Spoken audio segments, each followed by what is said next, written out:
think you got it.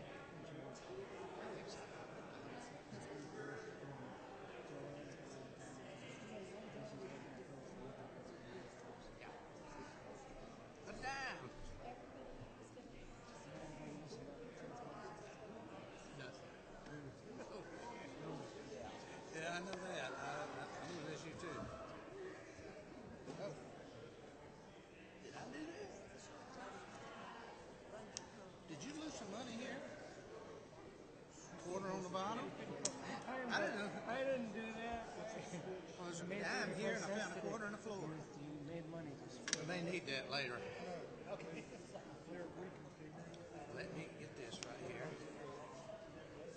Okay.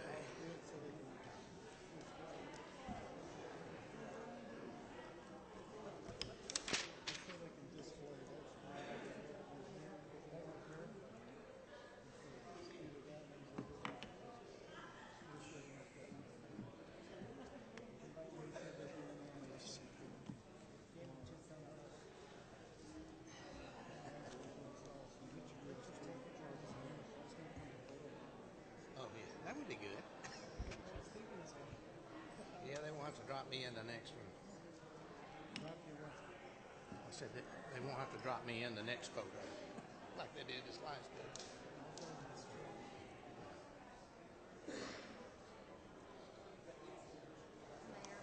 Yes, ma'am. Okay, yes, I wanted to make sure that the Liberty Law is off of yours.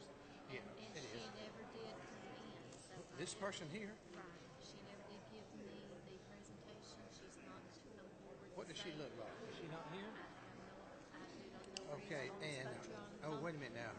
That's the Right. one from DOT, so. Well, I'll just all I know ask. is ask. I'll ask if she's here. That's all I know. That would be her. I know it. I know me either. But the other one That is may here. be them. That's probably her. Yeah.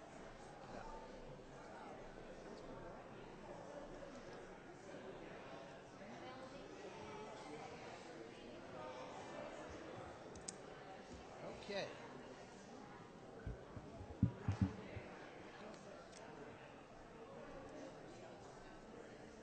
Okay, that is her. I'm gonna try to get this presentation done. Okay.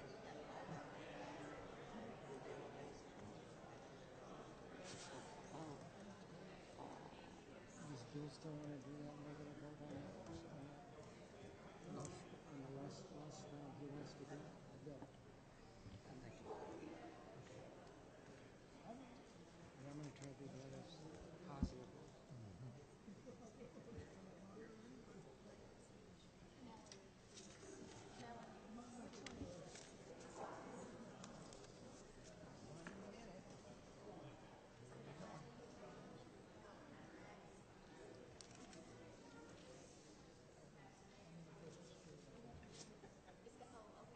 What have you been drinking? Christmas spirit. Good. Good.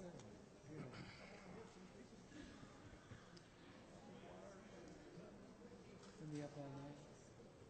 Caffeine. Okay, we ready? Let's call the meeting to order, please. This is the City of Canton Council meeting, December the 7th, 2017. If you would, please stand and join me in the Pledge of Allegiance and remain standing for the invocation.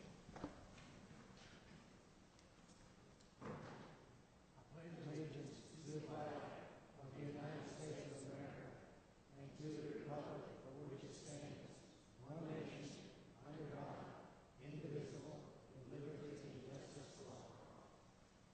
Mr. Russ? Dear Lord, the greatest gift of all is love. It costs nothing and means everything.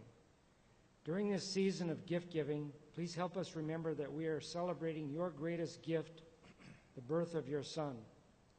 May this season of giving love, may this be a season of giving love in all of our lives. In your name we pray. Amen.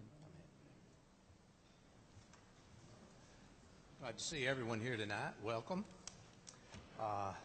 Since everyone is here now, we will have some, I believe, some public service announcements that, Ms. McGrew, do you have some?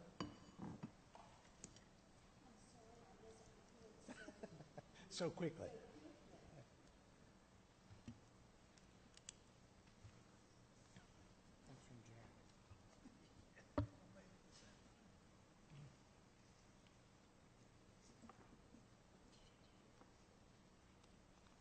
They're on my phone. Can you go to the next thing? You want me to come back to them? Can you in a moment? please? Okay. We'll pick them up a little bit later. We'll kind of insert them here. So Wait, I've got it. you got okay. Go ahead. We're so formal here, aren't we?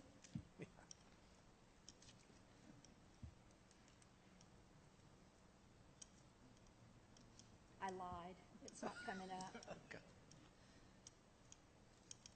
We can come back. Okay. Okay, we will come back in just a few minutes there. I understand. Okay, some of our updates. Alcohol Ordinance Committee recommendations for changes in our alcohol ordinance. Our committee member, Millie Klein, is going to make that presentation and actually convey what the Alcohol Study Ordinance Study Committee recommended. Before she begins, I would like to thank the members of that committee for the work that they did.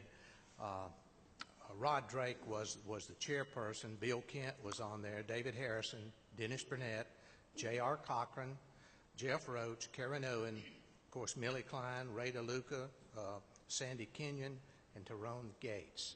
So I'd like to extend our gratitude to them for the time that they spent and the work that they did on this effort. Okay, Millie.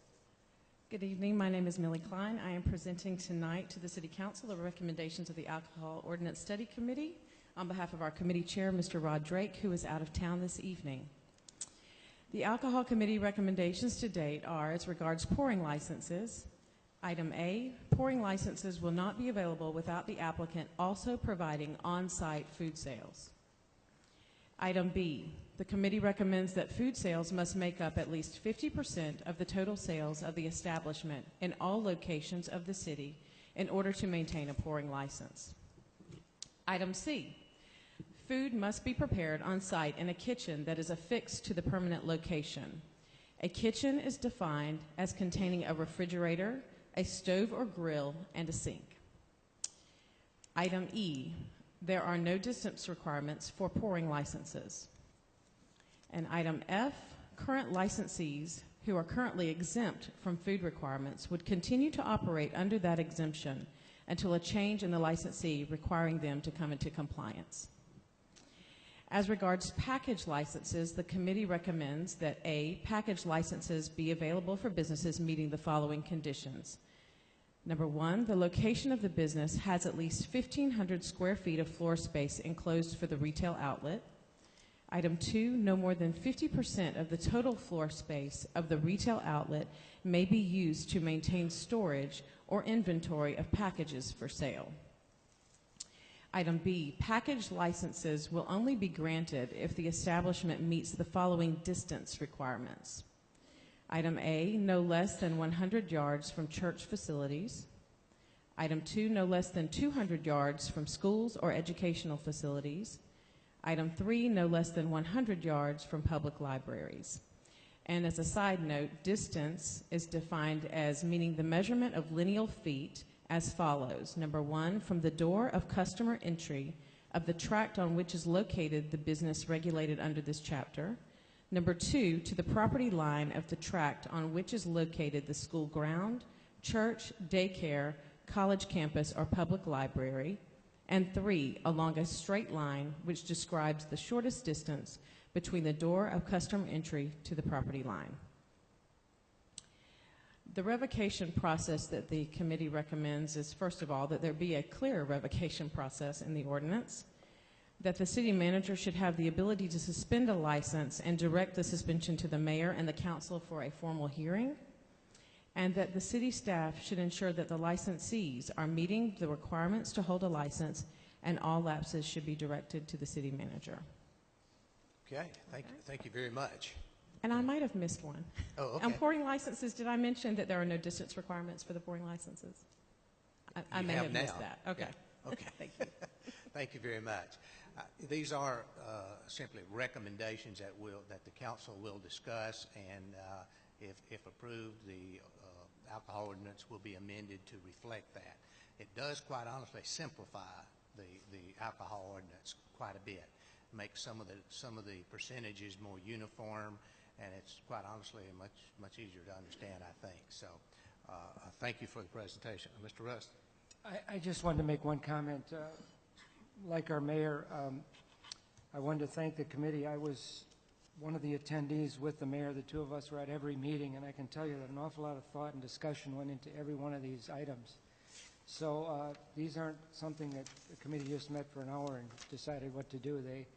I think it was a 6-week period of 6 different meetings, and they spent an awful lot of time thinking through what was the best for our city. And so I'm looking forward to the opportunity in a couple of weeks to get this thing moving. Thank you. Anyone else? I do. Yes, ma'am. Will that be on the agenda for a vote at our next meeting? It will be on the agenda for the next meeting, and I guess it will be up to the council whether or not they want to vote on it. Yeah, we would put it on the agenda for a discussion, so that once you've discussed those recommendations, city attorney would have an opportunity to craft the ordinance that then you would approve as an ordinance revision. All right, thank you. Next item, update on the Etowah River Trail extension eastward. Okay. Christy Sims, thank you. Yes, I'm Christy Sims with Hayes James and Associates, and want to thank the mayor and council for letting me come and give you a little bit of an update. Just a quick slideshow real fast to show you where we are on this project, and I guess it's behind you. Or, let's see. I don't have Lou. I don't. Yeah, you're going to have to turn them for me because I don't have the clicker. So. As you probably have seen the site, this is an overall view of the trail site. Etowah River Park is on your left or west of 575. The trail will begin at that circular or the end of the sidewalk at the River Park and go eastward along the Etowah River under 575 to the larger body of land that is Canton owns on the east side of 575. It'll continue almost to where the railroad crosses the Etowah. And next slide. Okay, this is a preliminary site plan we did early on to show. You can see the trail route as we knew it at that time using the GIS topo and such. Goes along. There may be some boardwalks. There are probably a couple of bridges over the creeks, and it is a 10-foot wide concrete trail at the present with just a few furnishings, benches, a gazebo at the end. There is about 1.4 miles of that, which just follows the river edge. And then there's about another half a mile of natural trails inside the interior of that larger body, about the 44 acres or such. We used that preliminary site plan to do an application to the Land and Water Conservation Fund to see if we would be a candidate for any matching funds. It's a matching program. So we turned that in October, and we will know in March if we get any assistance from that. And what I did was I used the very end of the trail in case because it'll probably be a long time before we know how that works, and we can start on the first of the trail if that happens. So. As we were doing this, I'm going to have to bring up some a little bit negative, but it's nothing we can't get over. As we started walking and my surveyors were doing the topo for the trail, we came upon some issues. If you know this area and you're looking at this slide, you're seeing a pinch point spot where the railroad bends the river comes there and the 575. It's all, it comes across, and it's exactly across from that's the county's water plant? The city's City. water plant, I'm sorry. Yeah. I knew that, but I got mixed up. So that's that area. That's the aerial of it, and the next slide shows what is at where our trail would go across. This is a large body of erosion that's happening. There's 2 or 3 issues that are causing this, and this is not the only spot, but this is one of the worst, and it's about 25 feet from the railroad is where this hole ends. Next slide shows, yeah. Note where the water is in this area right in here. And then the next picture is that was in October. This is same exact area yesterday. And it's quite lower, the low flow. But you can see where all that sediment is coming off of that big hole and just filling in. Next slide is going to be that's how deep it is. It's 15 to 20 feet with this loose rock or loose gravel, and it just keeps sloughing off. If you look, there's the railroad in the background, and if you look right over in the corner, you see a pipe right there.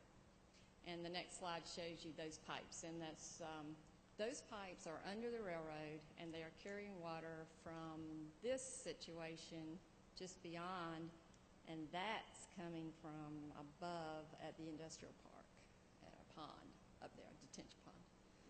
So that's one of the issues there. Next slide shows another issue, which is exactly across from it, and that's the Corsair intake and out from the Hickory Log Creek Reservoir. It not only pushes water out, but it takes water in, and when it pushes, it kind of creates, next slide, the water that comes around. This diversion was built, I think, as part, and so you can correct me if I'm wrong, but I think it was as part of the Hickory Log Creek Reservoir design. And it was designed to divert the river so that where the intake pipe is, there's deeper water so it can pull out. What it does is it does do that, but if you can remember one of those back slides where the water comes and it just swirls around and it helps with the erosion issue. Next slide. This is from me standing on the other side from the erosion spot, and I'm right above the pipe, and you can see that's exactly what's going on, and it's coming around. And it's creating a sandbar and the erosion, and if you look right there, that's undermining that ramp foundation. So we've got a lot kind of going on in this spot, and it's about 400 to 500 feet long. Go ahead, Lou. This is a real topo from where my guys had surveyed this, and that's that big hole, and then that's a DOT piping that's got a big hole. I'm going to show you a picture in a second of what that looks like. But the main thing to remember is that whole spot is my biggest problem, getting a trail to get through next to the railroad, the river, and being able to have enough room to do that. That's just, I drew a line. It's about 375 or 400 feet long.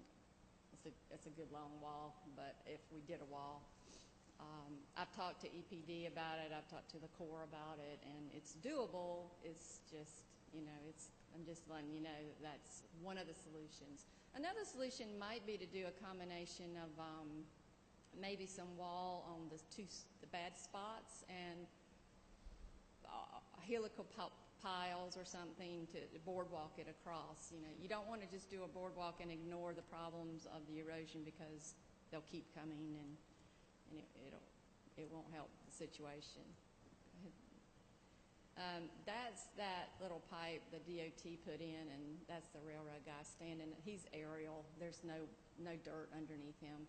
That is the foundation of the ramp for 575 exposed. So, go ahead.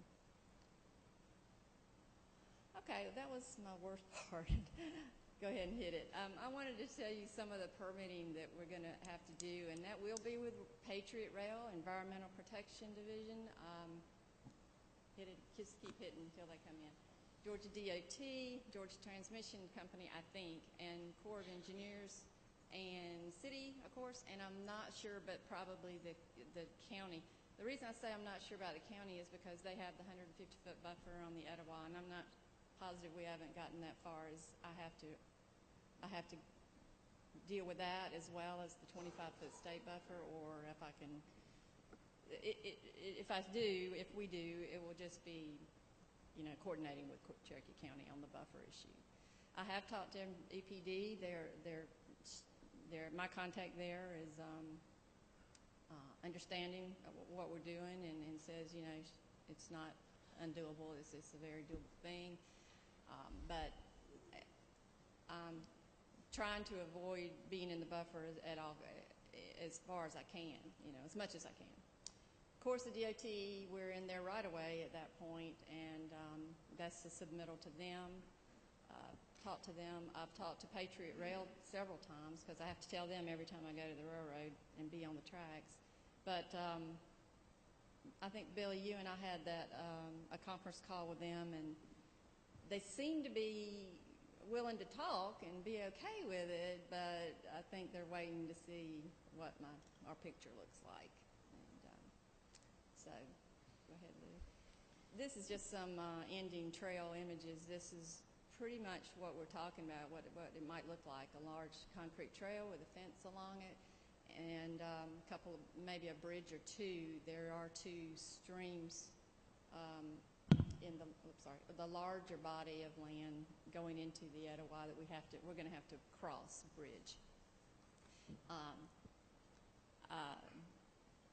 I think we can limit the fencing for the most part along the river until we get close enough, and I just feel where this is a safety issue, we want to have some fencing on that side, and the railroad has asked us to fence between the trail and the tracks, and try to negate some of the people that might want to be on the tracks. So,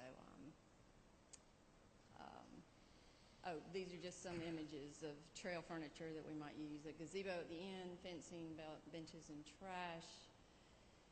And I guess that's about it. Go ahead and get to the next one. As far as what's next is, we have to, I would like to do some talking to you about that situation, the erosion and wall, because I've got a contract to do all the stuff up there, but I don't want to go too far and waste any money if you feel like, you're getting to the point where it's too much, or, you want to stop and rethink how to do that.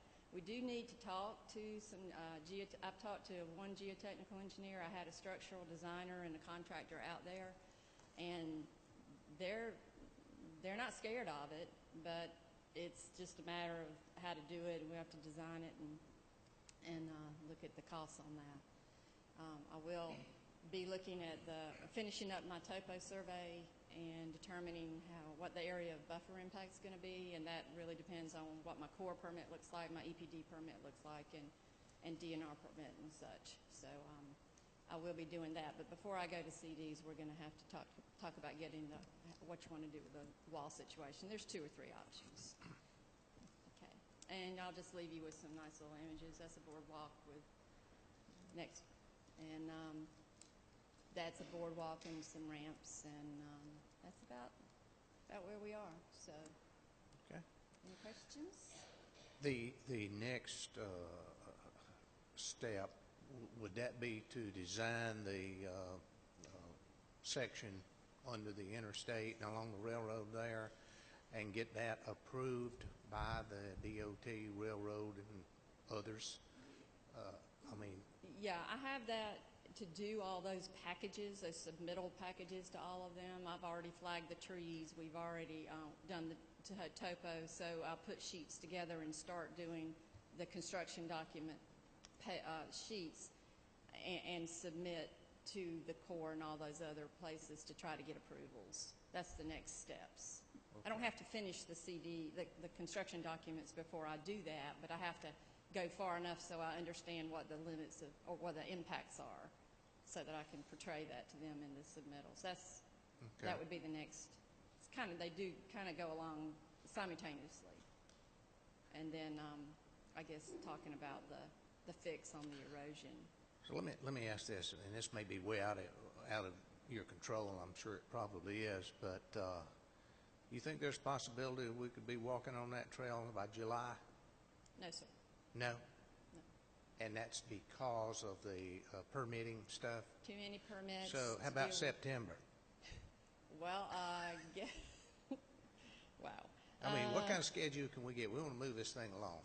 Yeah, I think that it really depends on how fast we can come up with a design to get us through that section, because that section is a limiting section. I can't get past that without deciding how to gain some more upland and get those, because I can't get the trail in without doing something in that erosion area. So what kind of schedule or time frame do you have to get that part done? I mean, well, I'd like to what are we waiting on? Sir? Let's get it done. I'd like to get start some discussions with you guys, and like I said, I've already lined up some of the designer and the contractor, and we can start putting some options together for you guys to look at and make some decisions on. Sooner the better. Okay. Anyone else have a question? Okay. Thank you very much. Thank you so much for the Have a update. good evening. Okay. Mr. Brew, you ready for the announcements? Yes, thank you for your indulgence. Go ahead. December 8th and 9th, Canton Art and Wine Walk in the historic downtown Canton, presented by Canton Main Street and sponsored by Synovus. Friday hours are 5 to 8 p.m. Saturday hours are 2 to 6. Tickets are $25, and there are approximately 20 stops on the tour, and the tickets can be used for both days. They can be purchased in advance at the Canton Theater, or they can be purchased in advance online, or at the Canton Theater on Friday or Saturday. And if you're not familiar with the Art and Wine Walk, it is a showing of art by local artists at various retail stores. And at that point, you will have the opportunity to taste a wine. And at this event, you're able to walk around with your glass of wine within the boundaries. It's a wonderful event, and you get to see some great art by our local artists. Canton Theater, December 10, White Christmas, showing at 3 and 7 p.m. December 15th, White Christmas Vacation, showing at 7:30 p.m. December 17th, It's a Wonderful Life, showing at 3 p.m. and 7 p.m. At the Cherokee Arts Center, through December 16th, is a members show and sale in the gallery, and the photography club, the Cherokee Photography Club, will have a show in the stairwell. Cherokee County History Museum, ongoing Mapping Cherokee, featuring the 20th century map collection of Lat Ridgeway. Thank you. Okay, thank you. Anyone else have any announcements that need to be made? Okay, thanks. We have some employee recognitions now. Chief Mitchell.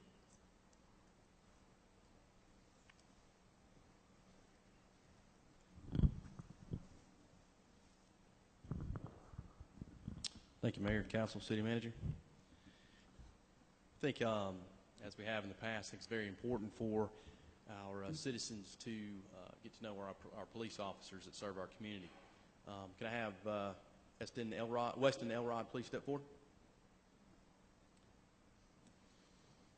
Officer Elrod just recently graduated the Cherokee Dipstick Academy.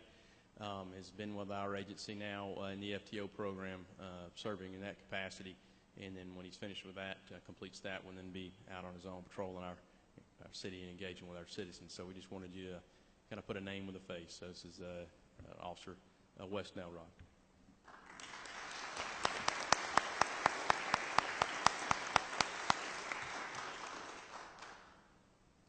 I also believe it's very important to recognize service.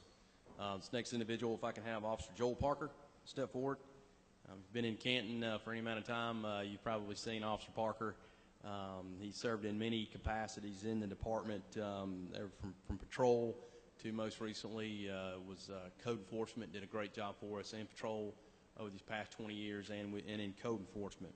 He's just recently come back to patrol where he serves on our day shift, and this is in recognition of your 20 years of faithful and dedicated service to our city, department, and community. Thank you.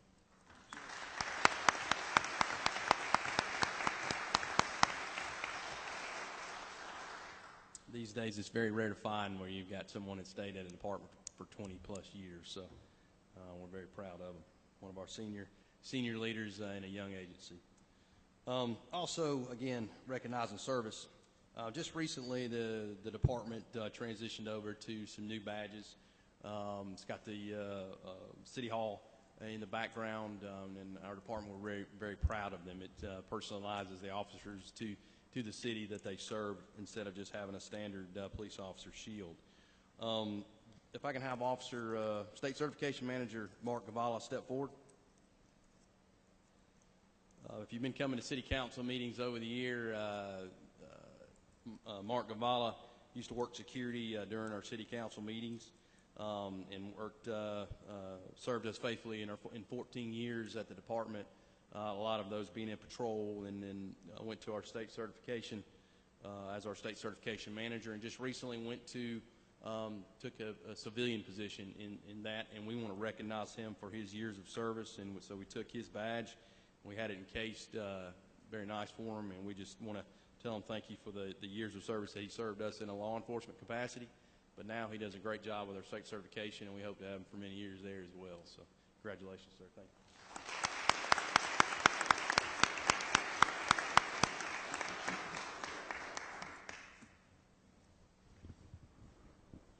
As I did last month, I passed out some information there. It's kind of an activity report from the month of November. You have it there before you, and I was going to quickly, I know it's a long agenda, I was quickly going to go through that tonight. In the month of November, we answered, as you see, over 2,000 calls for service there, 2,119 calls for service, affected 71 arrests, and you see the cases assigned, the citations and warnings, as far as contacts for traffic infractions was close to 400. Areas of concerns and coinciding strategic plan. As I said last month, we meet once a month and go over the data for our crime activity and our accident activity in the city. And you'll see that number one was shoplifting. A good majority of those cases are at our Walmart located off Keith Drive. The majority of those are cleared by arrests. So the officers have been able to arrest the offenders in those cases. Secondly was entering autos. We had 2 cases. As you see, the trends and the patterns there. And strategies on both of these were continued foot patrols, extra patrols, and some other operations that we had going on to combat that activity during the month of November, which I'm glad to say that activity has dropped this month going into the December, which typically November and December holiday season are our highest times for our shopliftings and our entering autos. Accidents, the roadway occurrence of most of our accidents with the North Canton intersection, Riverstone Parkway, and Cumming Highway.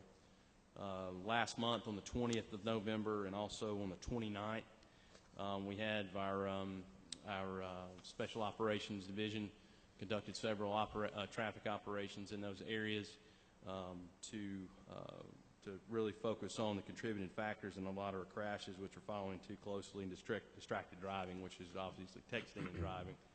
And those were successful operations. Had over 30 citizens contacts on the 20th.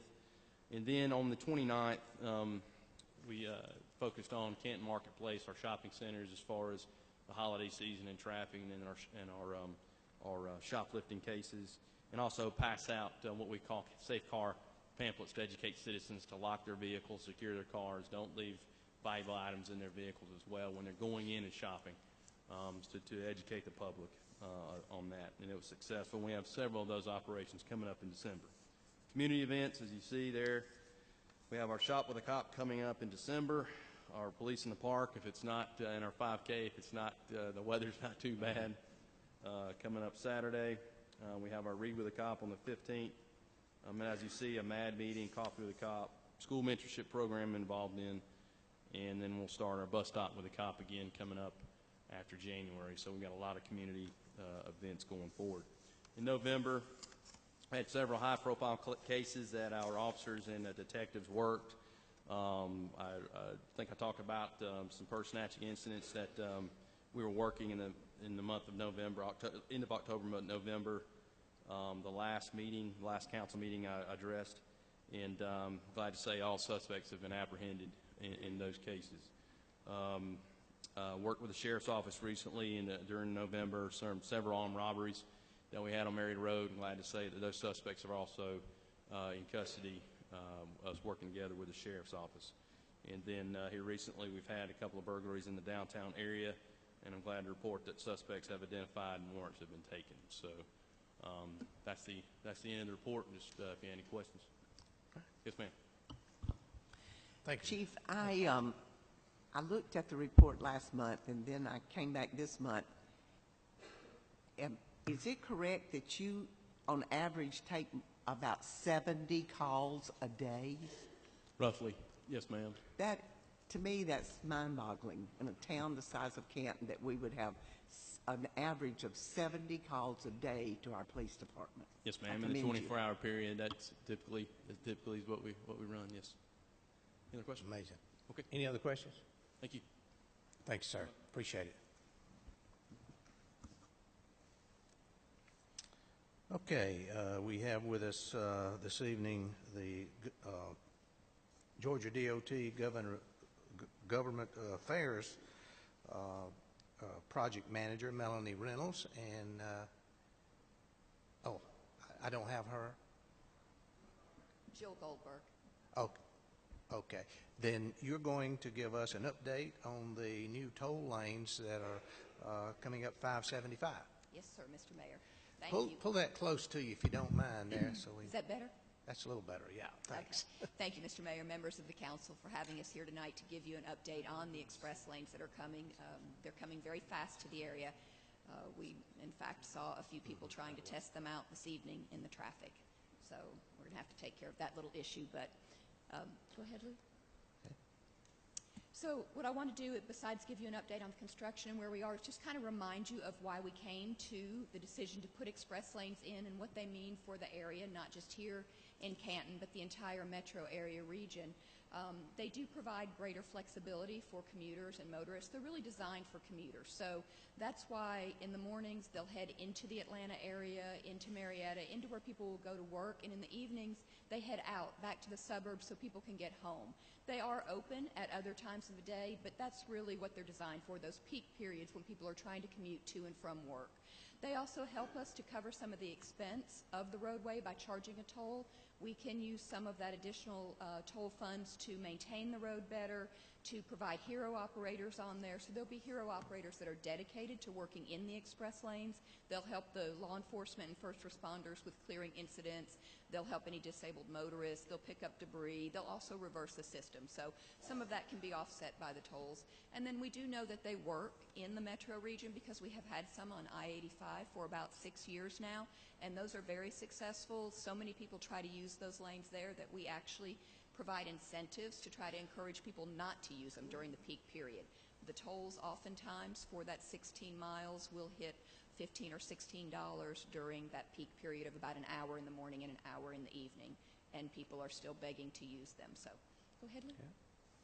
We work very closely with all of our transit partners on express lanes. All of the buses can ride in the express lanes for free. So that's a real benefit to riders of transit and to the transit operators, whether it's the local bus for Kennesaw State University, it's CobLink, Greta Express runs up here. They can ride in it for free. It provides a reliable trip time for their commuters, and the commuters get to use Wi-Fi and ride for the same price in there and take advantage of being in a more reliable commute to get to and from work. Lou? So real quickly on the Northwest Corridor, it is total of about 30 miles. It starts just inside I-285 around Acres Mill, and it begins on the west side of the current existing interstate with 2 lanes. Those 2 lanes continue up to where 75 and 575 join, and at that point they split 1 lane each going into the median. On 575 they come up just past Sixes Road, and on 75 just north of Hickory Grove Road. We are on schedule to open in September of 2018, so less than a year away. These lanes will be open, potentially could be open a little bit earlier than that, but definitely in September at the latest they'll be open. We're about 90% complete with the overall construction, but some of the main parts are still left, including the very large connection points at 285 and 75. So there are brand new flyover bridges that are going in there. The most complicated part of the construction, it's been going since we broke ground, and it will continue really until this project opens at that area. The new flyover ramps will be higher than Spaghetti Junction, so that gives you some kind of an idea of what it is. Go ahead.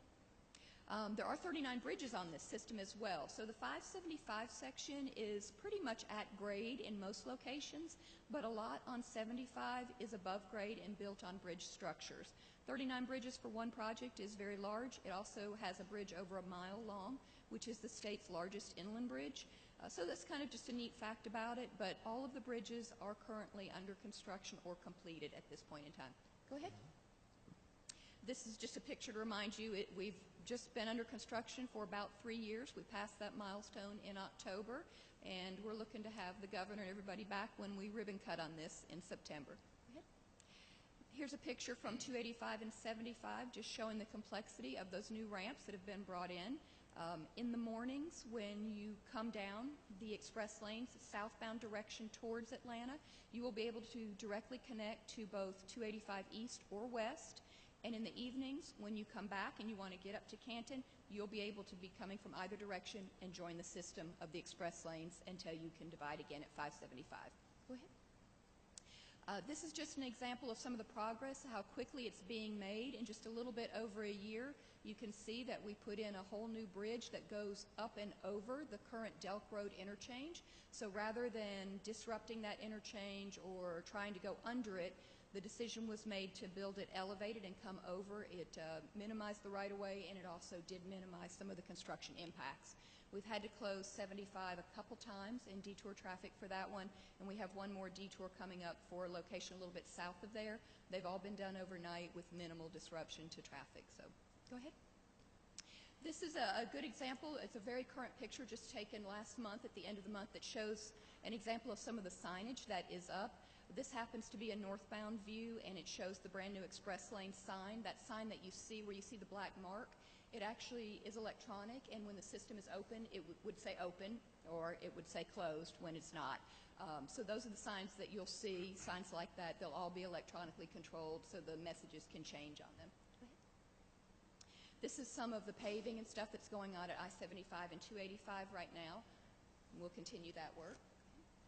And here's a different view of the work that's going on near that interchange, and that is the section that is very close to the flyover ramp. I believe it's heading eastbound there. So on 575, the majority of the way that vehicles will be able to enter the express lanes is through what's called a slip ramp. And slip ramps are very similar to what we have today on an interchange where you get on and off from the right-hand lane. The only difference is you'd be entering from the left-hand lane into a slip ramp that will let you enter the system. This system is reversible, and therefore it is barrier separated with concrete barrier throughout the system. But when you have an opportunity to enter the system, the concrete barrier will be taken away at that point, and you'll have a merge lane to the left where you can get in before the concrete barrier builds back up. And that's the primary way that you will enter on 575. And if you go to the next one, this is an example of the slip ramp that exists around Big Shanty Road. And you see how wide that the new pavement is in the center there, the new concrete. That's to allow room for the lanes to cross and for people to slip in with the existing traffic that's already in that express lane, and the same way they'll slip out in the afternoon back into the regular traffic on 575 if they need to exit. Okay. This is actually the first dedicated access point for the system on 75. Hickory Grove was just an overpass on 75, and we reconstructed that and made it a dedicated interchange for the express lane system. So people that use it there will just enter directly into the median of 75 and never get into the regular travel lanes on 75. They'll be directly into the system. And just north of Hickory Grove, there's a slip ramp access that allows vehicles coming from Adairsville or Cartersville or anywhere like that, southbound or northbound, to slip in or out and get back to 75. There's also lighting throughout the system. The lighting is around all of the signage, the toll rates, anywhere that there are gantries and entrance and exit points. Those are some of the strategic locations mentioned there, but it is LED lighting, so it should be energy efficient and last for a long time. Okay. This is an example of what a dedicated interchange access point would look like with the gates. This one in particular is a rendering around the Roswell Road interchange, the new Roswell Road interchange. And this particular location, they are below grade when they enter, and they merge on up into the express lane, which is traveling above there to them. And this is some pictures from our demo site where we actually have the gates set up for people to come and look at. Some of our contractors come out there. We've taken media out there, but they can see what the gates are in real life. Each one of the entrance and exit points, depending on how long that they are, vary from 3 warning gates to 7 warning gates, and then there's a final resistance or barrier gate.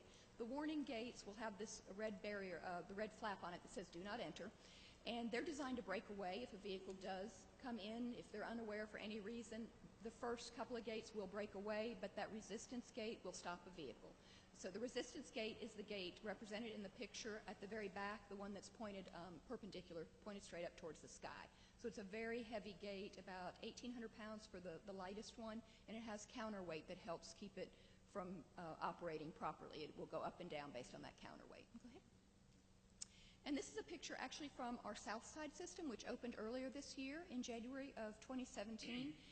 The AJC reporter took this, but I just wanted to share it with you because it shows the actual gates when they're down and how clear that they are marked that you wouldn't go that way. So the majority of motorists will be well aware that they should not go that way. They'll see the way that they are supposed to enter, and we have not had wrong-way drivers yet. So we're expecting the same here, but they will be very well marked with multiple gates. We also have emergency access gates for your first responders to be able to enter in if there's any incidents that require that. If they're severe and they can't go to a normal entrance point, so we do have those emergency gates. Those mark the locations that are northbound and southbound. There are 4 of them on 575 and then a number on 75. This is an example of what that emergency access gate looks like. It is actually a steel piece that slides back over the concrete barrier so it doesn't impede the vehicles that are trying to enter into the system to respond to a situation. It just slides over it. There are also shoulders on the system that they can use, and of course all first responders can enter or exit at any of the normal points anyways, and if an incident requires it, they can come in the reverse direction, of course. Go ahead. We actually have training set up. Those training sessions are actually starting tomorrow. The very first one, any first responders, police, fire, they can get post-certification training credits for that, so hopefully some are planning on going there. And go ahead, I've got a few more pictures, and I think, so the first one is tomorrow, like I mentioned. It is at Kennesaw State University, and there are 2 sessions tomorrow. Anyone that wants to go and get some training credits and learn how the system operates is welcome to go. And we'll have more of those as this goes on. When we had the South Side one, we actually did some live scenarios in the lane, so allowed them to bring their vehicles in, the biggest fire truck, the ambulances, police cars, everything that first responders might need to get into the system through an emergency gate. They were able to practice that and how they would respond and determine who would have better access. So a lot of training will go into it before it opens to help familiarize them with it. Go ahead. This is just a picture of some of that training that went on. This is where they're actually learning how to manually open that emergency access gate. There is a code in there, and first responders will be furnished that code. Okay. And of course, the hero operators are there, and they will be patrolling the system full-time, like I mentioned. There will be 5 hero operators that are dedicated to the system, so they will just go up and down the entire time and make sure that vehicles are moved out, respond to those incidents, help motorists that have something. One thing to note about the express lanes is they are in immediate tow zone, so vehicles can't be left there overnight or anything like that. They have to be removed before the system is reversed for the next travel period. You do need a peach pass to use the lanes. Hopefully everybody has one, but if not, you can get one very easily. The toll rates are set by the State Road and Tollway Authority. On our other systems, they set those rates about 6 weeks out from the system opening, so we won't know what the rates are going to be until we're a little bit closer to it. The last two systems, they set them the same rate, so you could anticipate they might do that here. The rate currently is 10 cents to 90 cents per mile. We'll find out as we get a little bit closer to it. We don't have toll booths. Everything's collected electronically from your Peach Pass account. Go ahead. We will be opening up some service centers locally. There's going to be one in Canton at the Driver Services Center, and that'll open in early 2018. We don't have an exact date yet, but it will be open early 2018. And an additional one will be located in the Kennesaw Driver Services Center, so you'll be able to go in there and get one as well if you don't want to call or if you're not downtown to pick one up. And you can also get on the website and do it electronically if you wish. But there'll be many options to get a Peach Pass if you don't have it. And then I just wanted to take a few minutes and just share with you what's going on with express lanes overall. There are a lot more coming to the metro area. We have got the 85 existing lanes. We have the 75 South Metro existing lanes. Then we have the Northwest Corridor, which is going to open around September of 2018. And the next ones to come are the top end of I-285. That would go from 75 to 85. And then from 75 down to 285 on the west side, and 85 to 20, 85 to 20 on the east side. And then we also have some new express lanes coming up on north on State Route 400. So all of those are going to be operational probably within the next 10 years. Most of them will be under construction 5 or 6 years from now, but it takes time to get them going. So that will be a whole system that's already planned and funded in there. And then after those get under construction, the intent is to take the express lanes out I-20 each direction as well.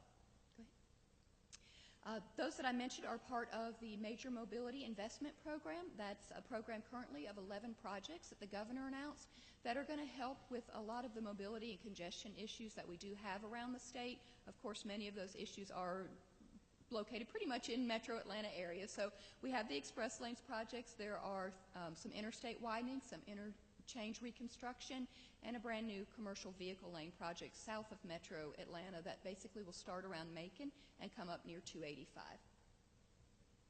All of these are going to improve the efficiencies, add capacity. Everything is a new build, and we expect a 5% improvement in travel times statewide when they're done. Go ahead. This is just a kind of high-level schedule for them. You can see that all the projects are already in the early environmental, engineering, financing phases. The grayish circle represents when we anticipate beginning construction on those, and the construction end is the end of the yellow.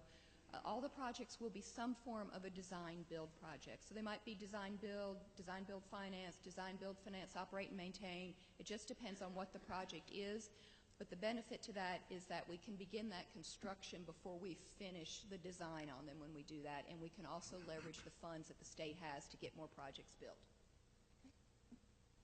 We work with all of our partners on this. I mentioned our transit partnerships before. These projects are very big, so we continue to work with them. We also have the ARC, the railroads, Federal Highway, all the local governments, cities and counties. We work with everyone on all these projects and try to get input. That's where we are with a lot of these projects today, is still going around and meeting with the local governments and those other partners that we have in transportation to try to address concerns and issues and thoughts that everyone has on that to make sure we're bringing innovation in these projects. Okay. Happy to take any questions. Anyone have any questions? Mr. Rust? I have a few. I came from Illinois 13 years ago, and I still have 2 Illinois I-passes that are active. Are you reciprocal with anybody? We are with some, not with Illinois. We are with Florida Sun Pass, so if you have a Sun Pass or you have a Peach Pass, you can use that in either one. We're also with North Carolina, that's Easy Pass. Is it Easy Pass? I think it's Easy Pass. And we are currently working with Alabama, Louisiana, and Texas to get on with their system. Texas is also partnered up with 6 or 7 other states, so once we bring them on board, we'll automatically have their additional states as well.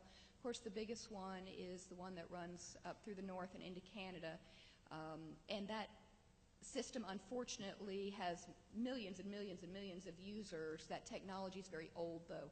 So no one that's putting in express lanes today is using technology that's that old. They're all opting for newer technology, and that's why our partnerships are mostly on the south side right now. There is a mandate by Federal Highway to have all of the toll passes be reciprocal at some point in the next decade.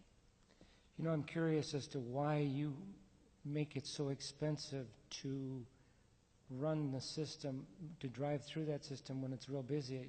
It would seem to me that would be counterproductive. You're going to push people away from a $16 single charge to go on a. In Illinois, what they did was just double the fee. I mean, when you don't have an electronic iPass and you have to stop and pay, you pay Right. double. But so you're really encouraged to have one, and you can drive straight through full speed. To have the pass. So Yes, and- I'm just trying to figure out why you decided as a state to go to a system like this, because it seems like it's extremely expensive and it would discourage people from using it. It can be pricey depending on when you're going in it. If it's at peak periods and if it's on a mature system that's been operating for 6 years and has a huge following, definitely it can be more expensive than a 50-cent toll or $1. However, the purpose of these lanes that we're doing here in Georgia is really for commuters. It is designed to help provide mobility options when people need it the most. So from what the people that we've talked to that use the system, they have a variety of reasons. I've talked to a gentleman that works at UGA but still lives in Atlanta. His wife didn't want to move when he got that job. It was too good. They have young children. He uses it every day to come home because his wife says if you're not home before they go to bed, you're in trouble. To him, it's worth the money to come. I've talked to a woman that is a housekeeper at a hotel, and she cannot pick up her child late from daycare, or it's $5 a minute. So she's willing to pay $2 or $3 to get in that express lane and be able to go 45 miles per hour or faster in order to be able to get to that daycare before it closes. I've talked to people that have been written up for being late to jobs before.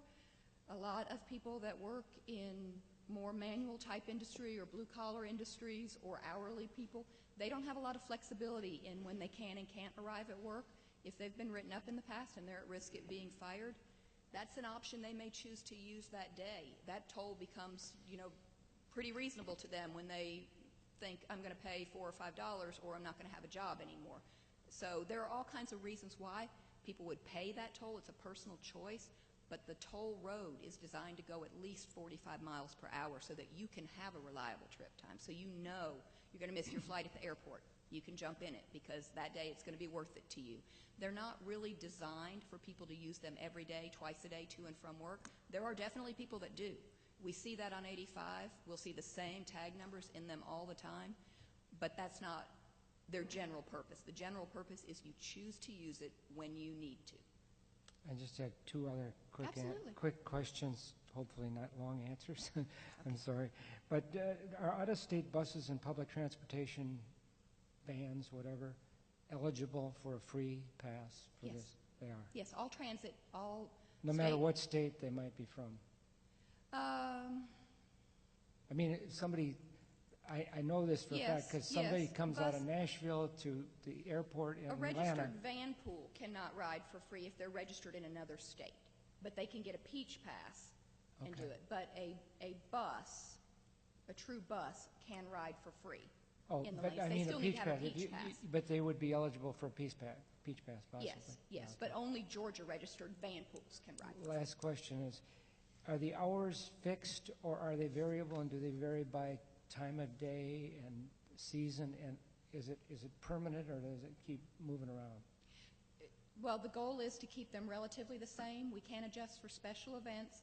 We don't know exactly how long the reversal will take yet because we haven't ever done it live. It takes about an hour on the south side, which is about a third of the size of this system.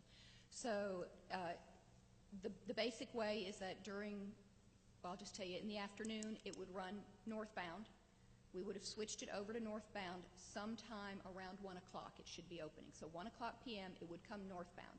Sometime around 10 or 11 p.m., after rush hour, after vehicles have come, we'll close it down and reverse the system to come southbound towards Atlanta in the morning. So then it is open southbound around 1 a.m., and it stays until We close it around 11 a.m. in the morning after rush hour and reverse it back to that It northbound takes direction. about an hour to clear the lane.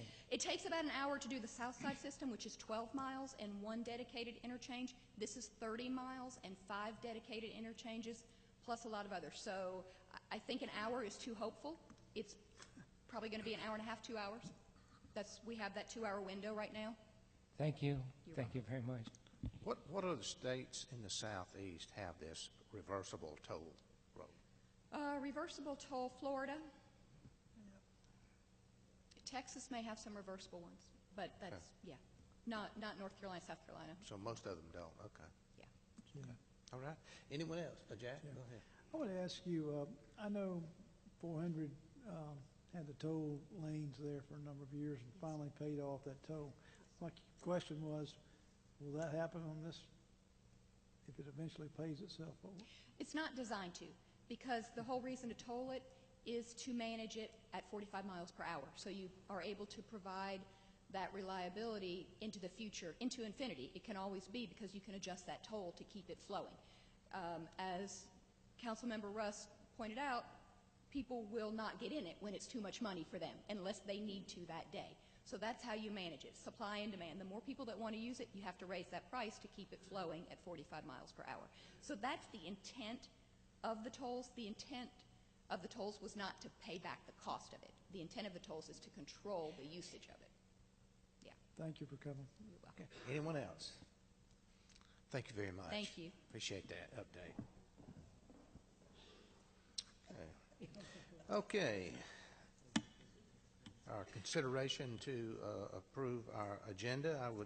Before we do that, I would like to ask that we remove item G, H, and I under new business, which has to do with the demand services agreement with Adkins, Brown and Caldwell,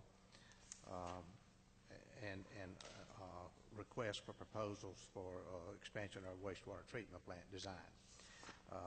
Mr. Hatabian, our engineer, is not here. He's had to be out of town, so we'll put that off till the next meeting. I would also like to add under new business item M, a request just for discussion purposes only, request from the Soleil Advisory Board regarding the pavement of the strip of asphalt there when you enter the gate near the new guard shack there. So I will explain that a little bit further when we bring it in, just to announce that we have received a request there from members of the advisory board, and the council will need to have consideration. We will not be acted on tonight, but just want everyone to understand what it is. Okay, any other items to add to or change with the agenda? Motion to approve as amended. Second the motion. We have a motion to approve as amended. Mr. Goodwin seconded that motion. All in favor signify by saying aye. Aye. Opposed, no. All members voting for the motion. Thank you. Okay, you have in your agenda packet the minutes from our wastewater master plan meeting of November the 16th. You also have the council meeting draft minutes from November the 16th as well.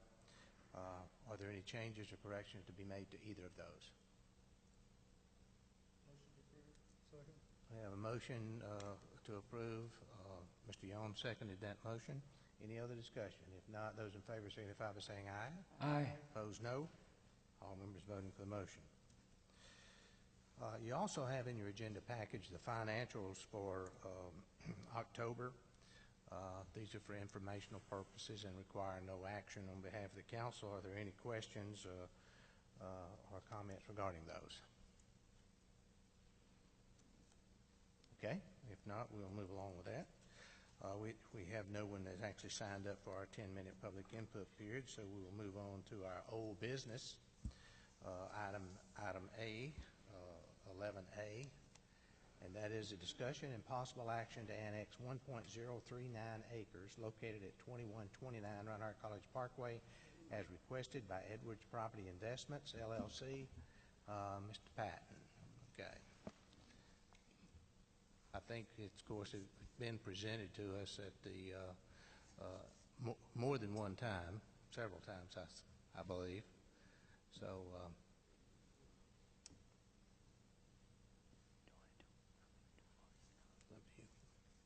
I'm going to make a motion to approve. we have a motion to approve. Do we have a second?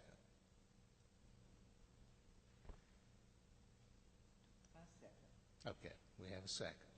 All right, now we can open this up for discussion. Does anyone have any comments? Mr. Patton, are you going to make a presentation, or what are you doing over there? Well, I was trying to pull up The map?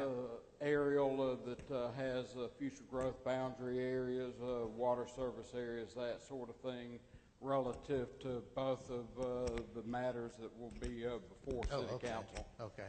Does anyone, does anyone here need that? I mean, I think we've been over this enough times to where we probably... Motion to not look at it. I don't, we've really worked this one to death, so I don't know if we need, anybody need to see this? Anybody need to see this? We've had the information for We some don't time here.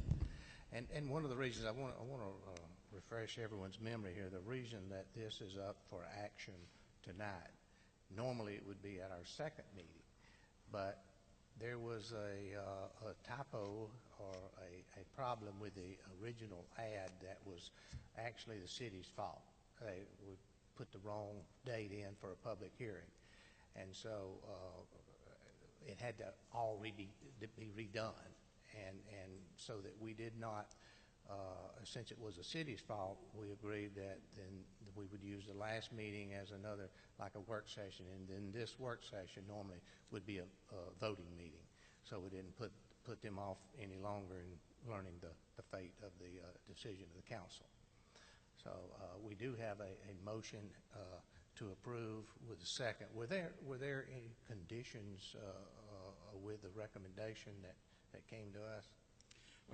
You do have some supplemental information that was provided by the applicant that is more for the zoning of the 1 acre, and for the third and final component, the conditional use permit process, but they have reached an agreement with the Cherokee County Board of Education in regards to mitigation. Right. The motion that's on the floor now is simply whether to, it's to approve the annexation only of the 1.039 acres, no zoning at this point, correct?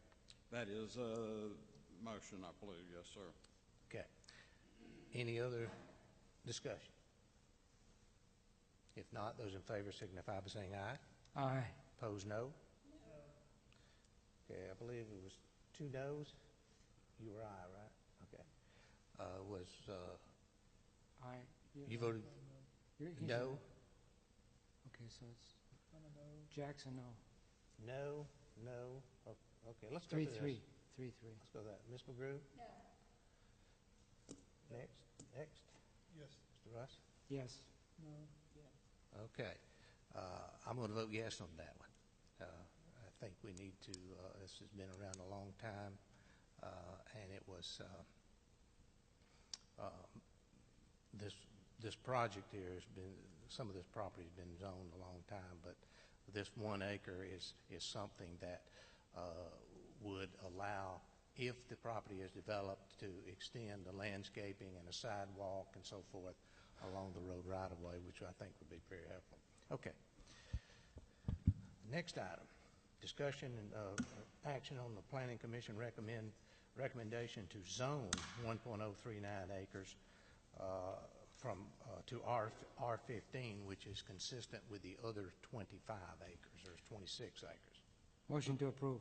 Planning Commission recommended RM 15. That's residential multiple family 15, not R15. Oh, I'm sorry. I beg your pardon. Is that the zoning of the That's the zoning on the 25 acres. The 26 acres so it would- currently is zoned RM 15. It would all be zoned the same then, correct? Ken? Correct. That's the I question. made a motion to approve. Do we have a second? We have a second. Any other discussion? Okay. If not, those in favor signify by saying aye. Aye. Opposed, no? Okay, we have one no and, Jackson in favor. okay, one no and 5 yeses, okay. A motion is approved to zone that RM 15. Item C, discussion and possible action of the Planning Commission recommendation for case CUP 1709-001, conditional use approval for apartments located at 2139 Reinhardt College Parkway.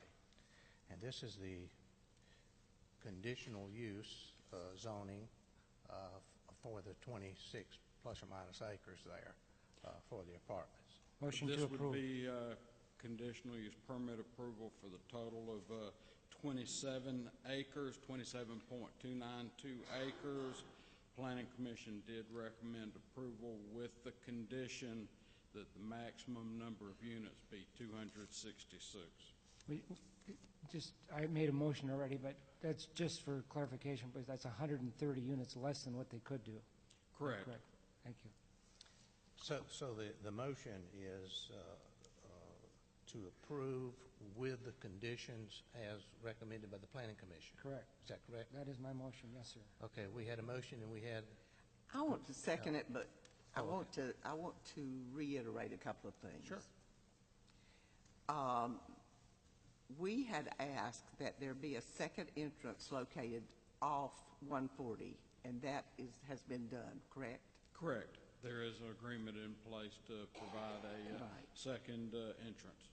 And we had asked that sewer a connection be made before they brought it back to us, and that was done, correct?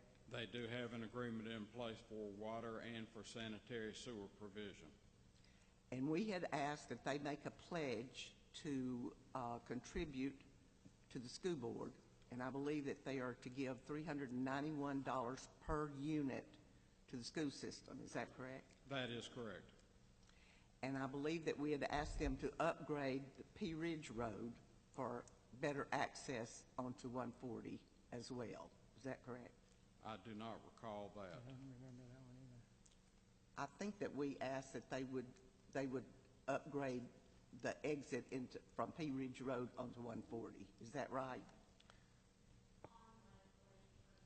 Right. Right. And that's been done. That improvement at that intersection would be associated with GDOT approval because that approval was left turn lane southbound that GDOT controls that. Right. But that's part of their permit. And have you done that? Have you gotten that approval from GDOT?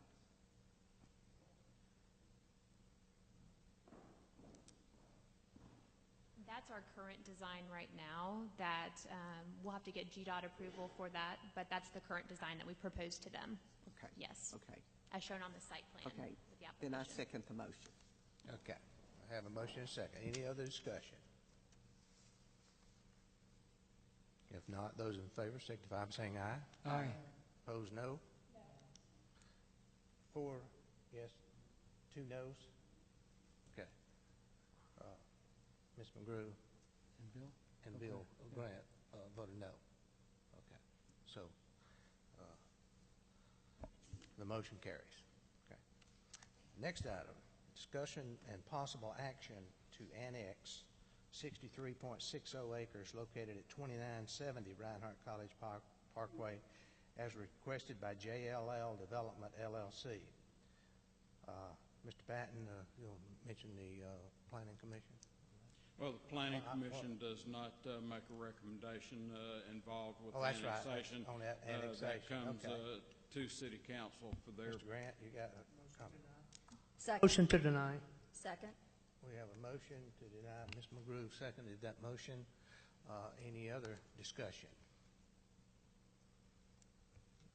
If not, those in favor of the motion signify by saying aye. Aye. Opposed, no. All members voting for the motion. Thank you. So we will not then be dealing with item E, right, Mr. Patton? That is correct. Which There, would be the with, zoning had it been annexed. No annexation, no need to address the zoning. Okay. Thank you. Thank you, Mayor, Council Member. All right. Under new business, request from Cherokee County Art Council for additional hotel motel funds. Mr. Ingram, I believe you're going to make that presentation.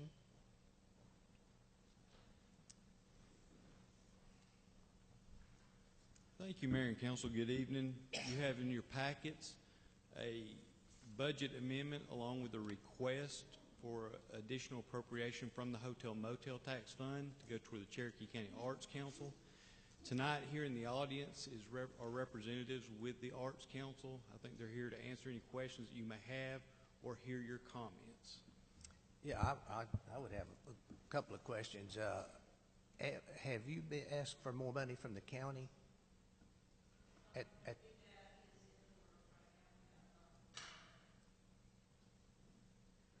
I know the city now is pretty much with some of the tourism money is probably contributing as much, almost, if not as much as the county is.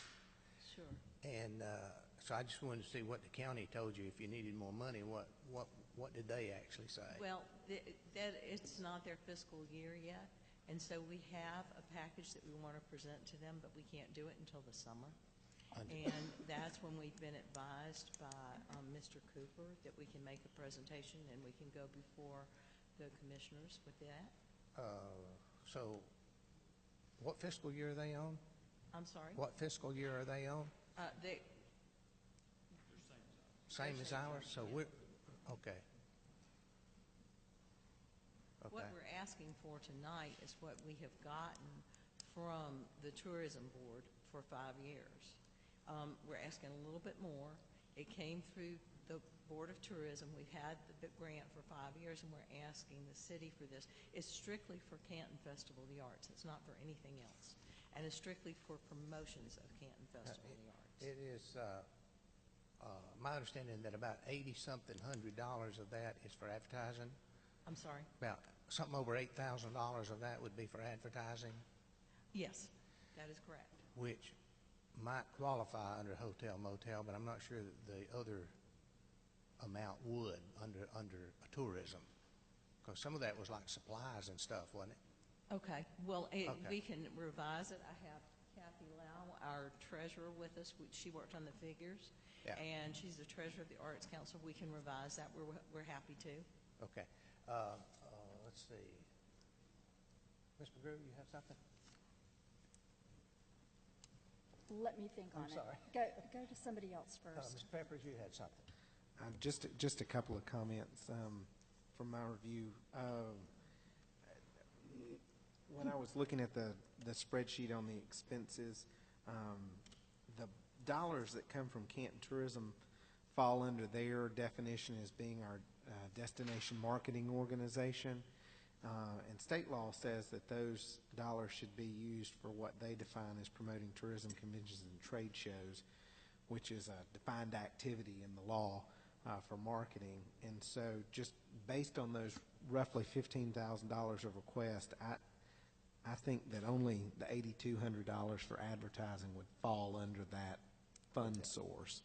A little bit of background information for the council as well is in 2015's budget, the city provided $16,000 to the Arts Center. That was raised to $25,000 in 2016 and $31,000 in 2017. This year's budget calls for $35,000. Now, I do recall that I believe it was in 2017 that request included the offset to purchase some new weaving equipment and to promote some classes. Those funds were left in basically their allocation, even though that was a one-time purchase. And as you recall, we had basically recommended in the hotel tax moving forward that we would allocate funds for those groups that were receiving funds from Canton Tourism, so as to say that, you know, groups weren't receiving a direct allocation of hotel taxes and then turn around and go into Canton Tourism and receiving an allocation as well. Because those are really, in some cases, you know, it could be considered that somebody was double dipping basically, because council approves both sets of funding. If the Art Center needs money, then it should be part of their original allocation of funds as opposed to a double allocation.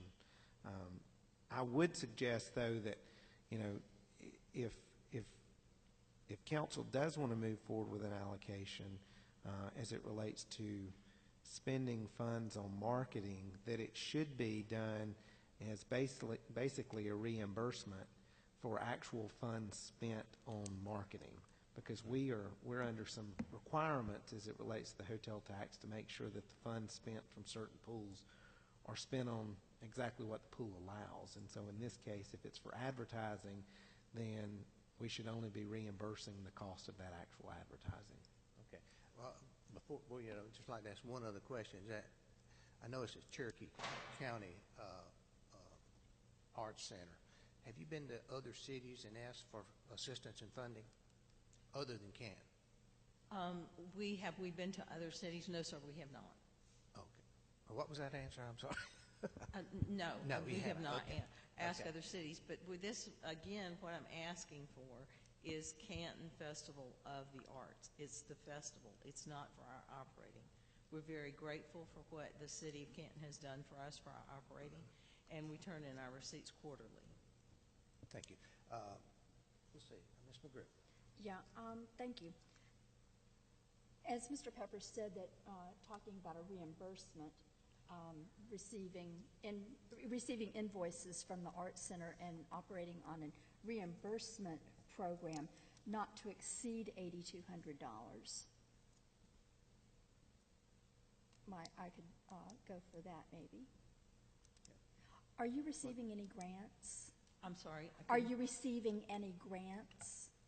Am I speaking with? Receiving. Are you getting any grants? No. We are from Georgia Council of the Arts. And may I ask how much that is? That is around $1,500, and we have to match that. Thank you.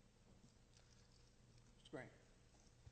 Yes, Mr. Peppers, on the figures you gave from the past, I think 3 years or whatever you gave, did that include the tourism money, or was tourism in addition to that?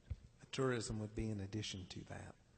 In the past, right? Correct. Okay, thank you. Okay. One thing I noticed too in your mission statement, it says that it's the goal, I assume, of the Arts Center to be a regional arts center. You wouldn't consider going to other counties, would you, and asking for money? Well, we can certainly explore that with the council. Okay. Anyone else? Oh, Ms. McGrew.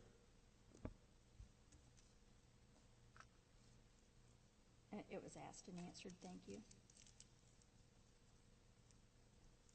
Okay. We will bring this before, I guess it'll be on our next agenda for a vote or decision at that time. Okay. Okay. Anyone else have any other questions? Thank you, Mary. Thank Appreciate you. it. Thank you, Nathan. Thank you, Councilman.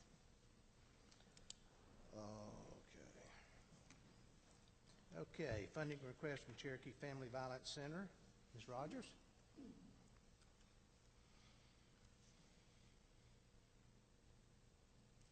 Welcome. So this is my first time doing this, so I don't really know the protocol, but to thank you, You're Mayor doing all right. and City Council members, for considering this request. Am I here to answer any questions or to state what, answer any questions you might have, or to state, Well, clarify the information? I believe, think- because I believe there's something in your packet, but I would be glad to go over that. Does anyone have any questions? Ms. McGrew, go ahead. Your request is for about $1,000, was that it? 10,000. 10,000, I'm sorry, for hotel expenses for emergency situations. Yes. So do you have a deal with any of the hotels to get a reduced rate? Periodically, we do. We've had to use a number of local hotels, just depending on if they're full. Sure. So we don't have a reduced rate for all the hotels. But for some. Right. But they do allow us, they know us, so they do allow us to make hotel reservations like in our own names as opposed to in the client's names, and so special accommodations like that. Okay. And do you receive money from the county Yes. Okay. Do you receive money from any other cities in the county? No, we are talking to the city of Woodstock about making a request for them, to them to help us with operating expenses. I'm sure you have data from which cities you receive calls and from which cities you service women who leave abusive situations. Yes. And I'm not going to ask you that data right now, but I was wondering if you are reaching out to the cities who have clients. So I did include in your packet, City of Canton, how many services we provided to residents of Canton and how many we provided to the county. I also have that for Woodstock, which are, of course, just the two major cities. And most of the requests we get actually come from City of Canton residents. And I think that has a lot to do with, we partner with DFACS, and because of our housing program being in Canton, the schools also make a lot of referrals. And just so being physically, our public office, of course, being physically located in Canton, that's just a natural that we would service Canton at a higher rate than any other city, even more than Woodstock. Sure. And because I've attended a function or two and I've heard you speak about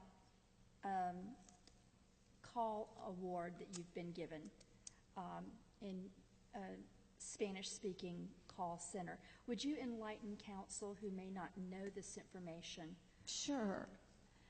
So we have worked with the Hispanic community in Cherokee County, or in Canton, primarily in Canton, and have over the years, because of the need for that population, we've developed certain expertise. So, for instance, we had a local Spanish-owned Spanish language hotline answered by bilingual staff locally for years. We also recognize that immigration status is a huge issue for victims of domestic violence and not wanting to call the police. And so because they're victims of crime, they can receive certain visa status adjustment, temporary status adjustment. So we are the only shelter in the state of Georgia who actually received accreditation from the Department of Justice to actually help them with their visas, as opposed to sending them to an immigration attorney. So because of that expertise, and just really, quite frankly, the reputation of our agency with the state funders, they funded us to do all Spanish language crisis lines throughout the state of Georgia. So we handle that through our shelter program, because of course that's staffed 24 hours a day.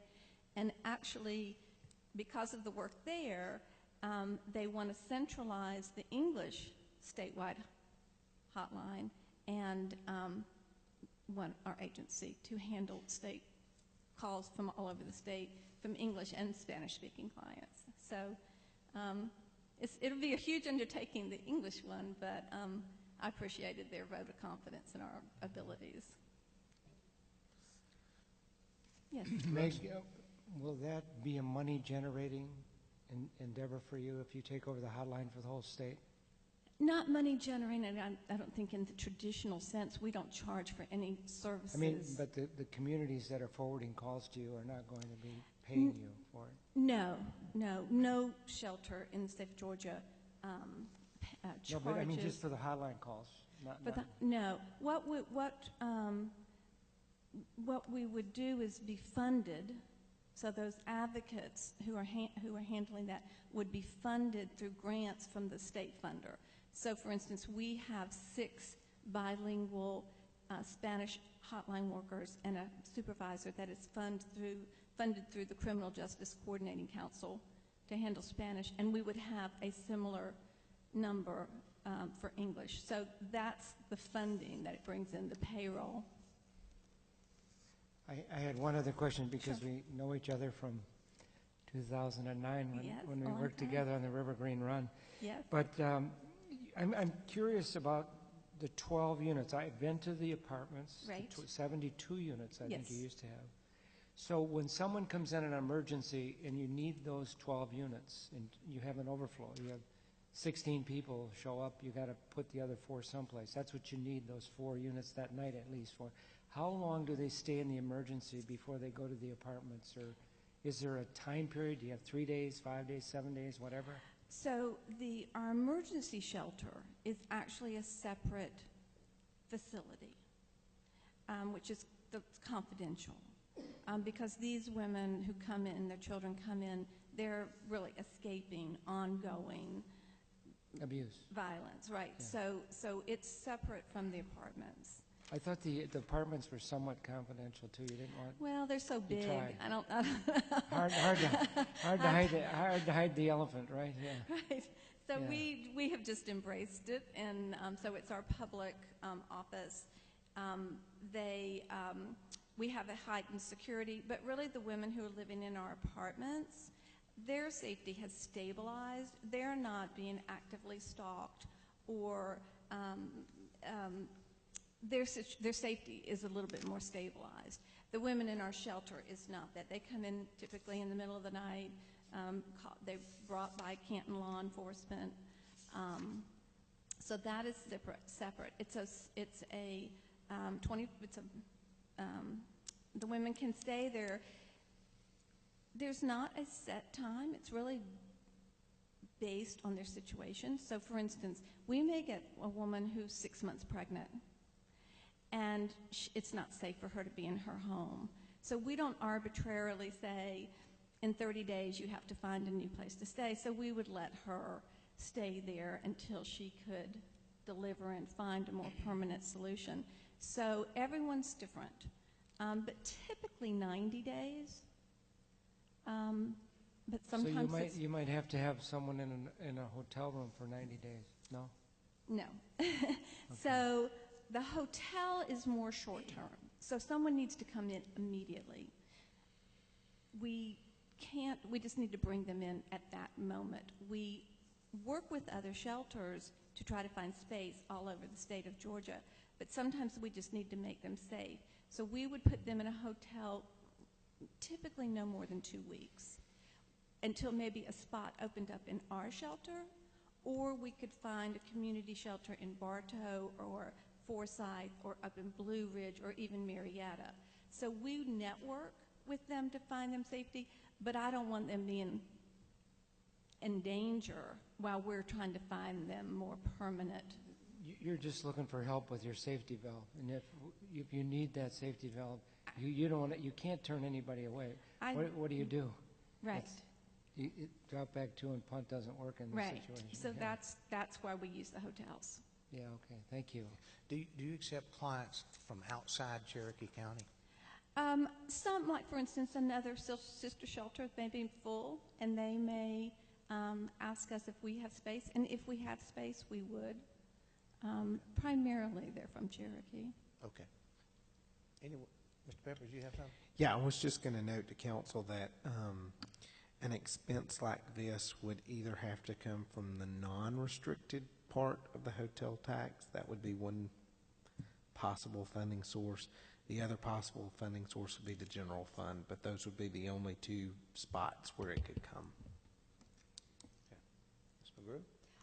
Would this be a lump sum, or would we want to do on a reimbursement basis? It's a good question.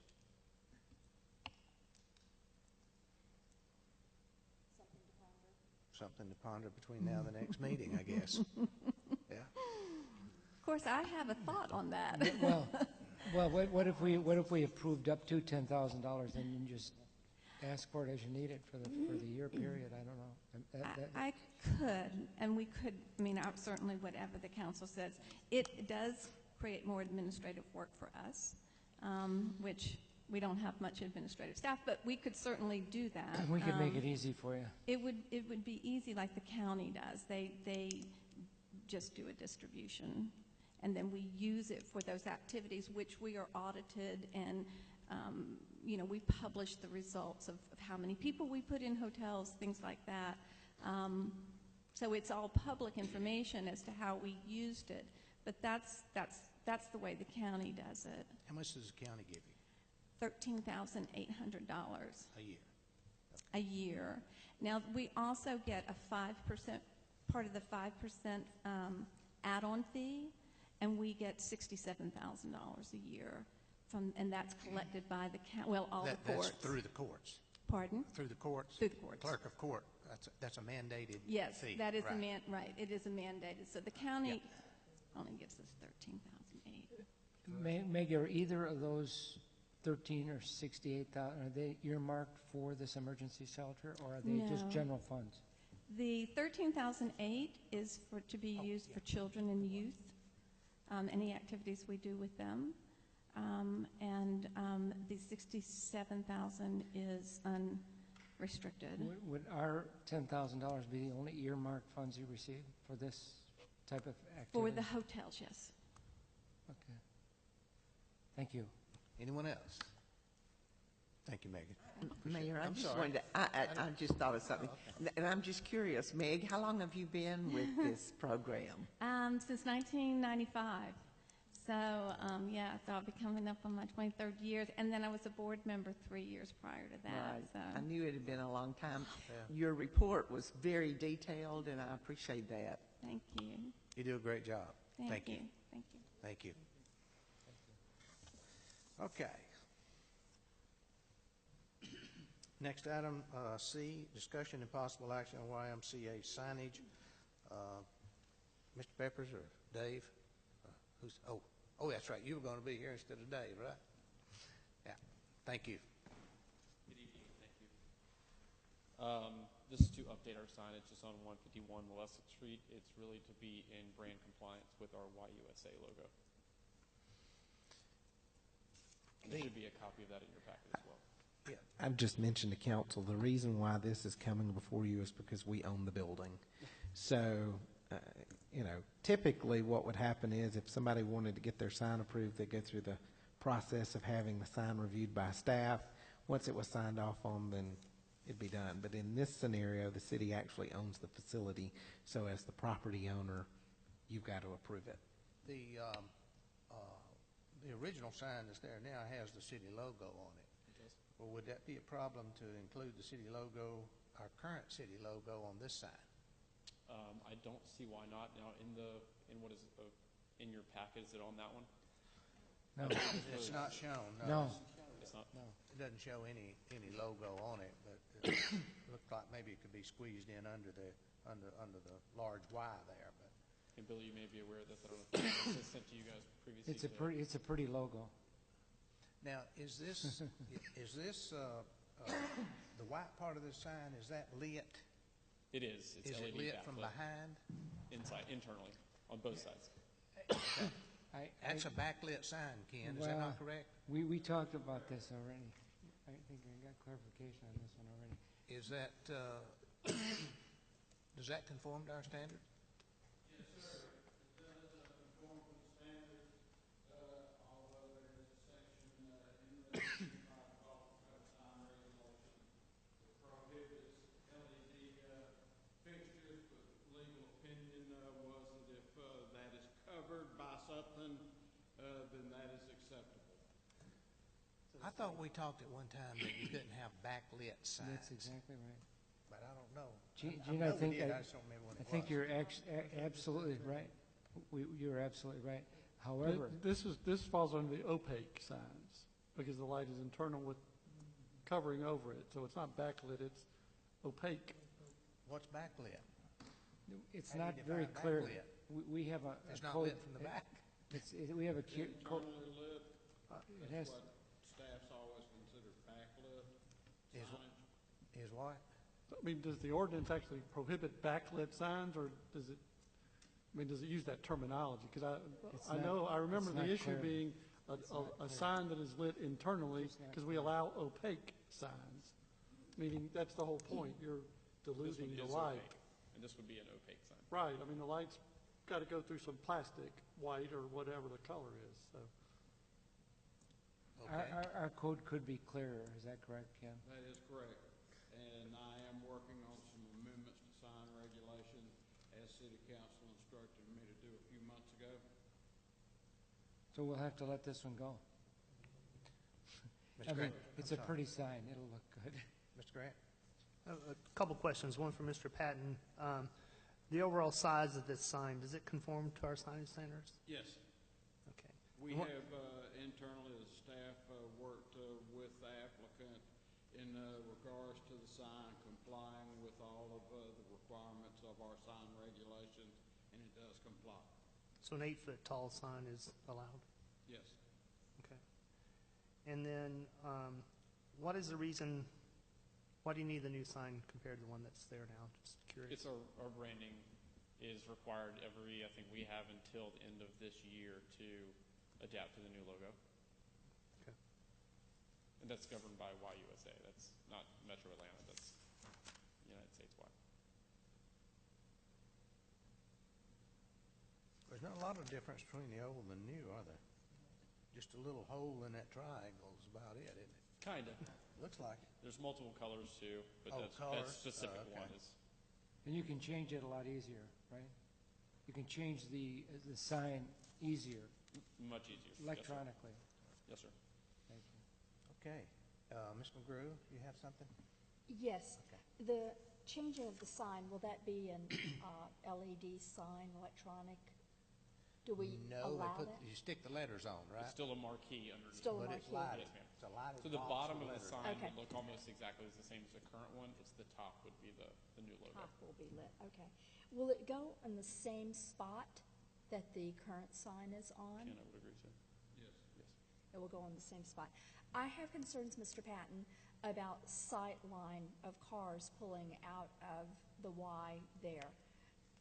Will it be set back far enough for a good sight line of a driver? It should be.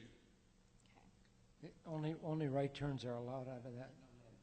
It's only right turn out of that To exit. much of the chagrin of most of our members. No left turn. That helps. Right, but you have to look left to see Well, if yeah, things yeah. coming if It you're does- going to go does to the help, right. though. Does Also, I have concerns about the height of the sign, but it is within our allowance. Okay, that's all I need. Thanks. Mr. Grant, you have something else? I was just going to ask, what is the height of the existing sign? I think it's approximately the same size. It's between 8 and 10 feet. Is it? Okay. Okay. And then if we did, you said you would be agreeable to adding the city logo to the sign. That would be up to our design department. I would hate to be the one that answers that. Okay.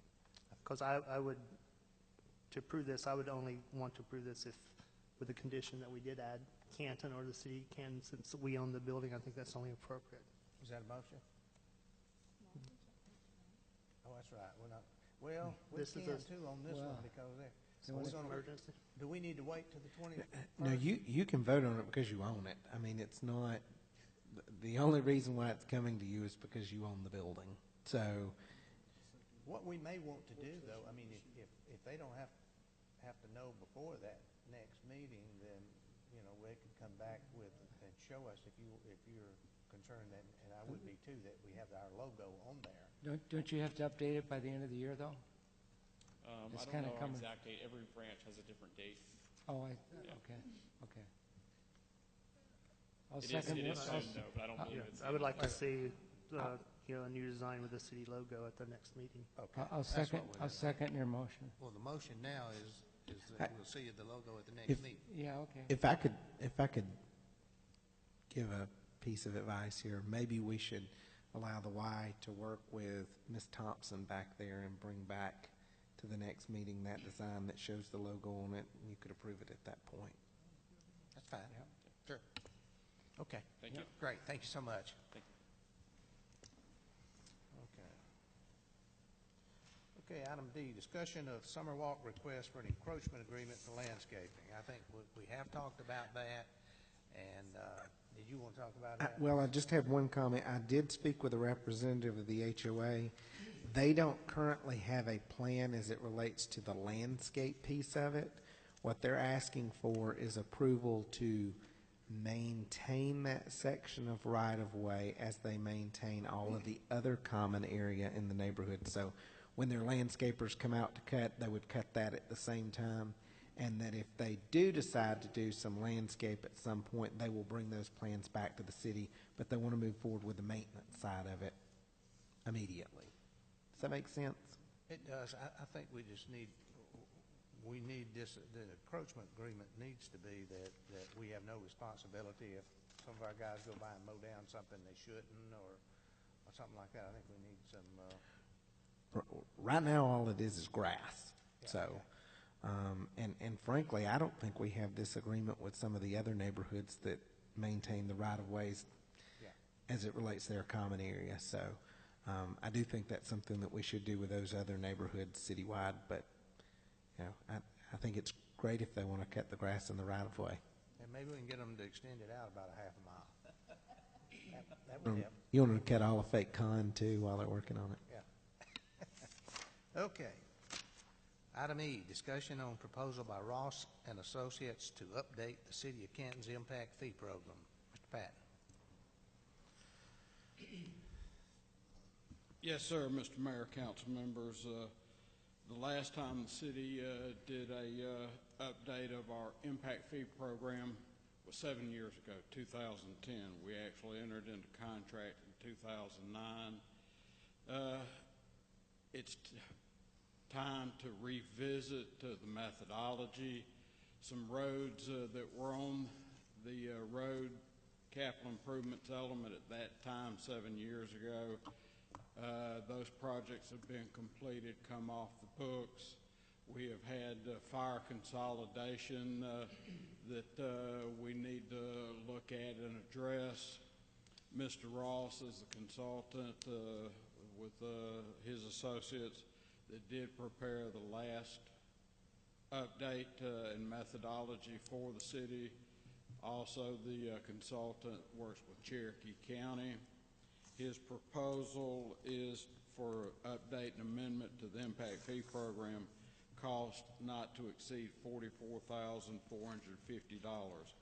There is a second optional companion part updating the implementation manual and installation of updated computer-based fee assessment program and staff training.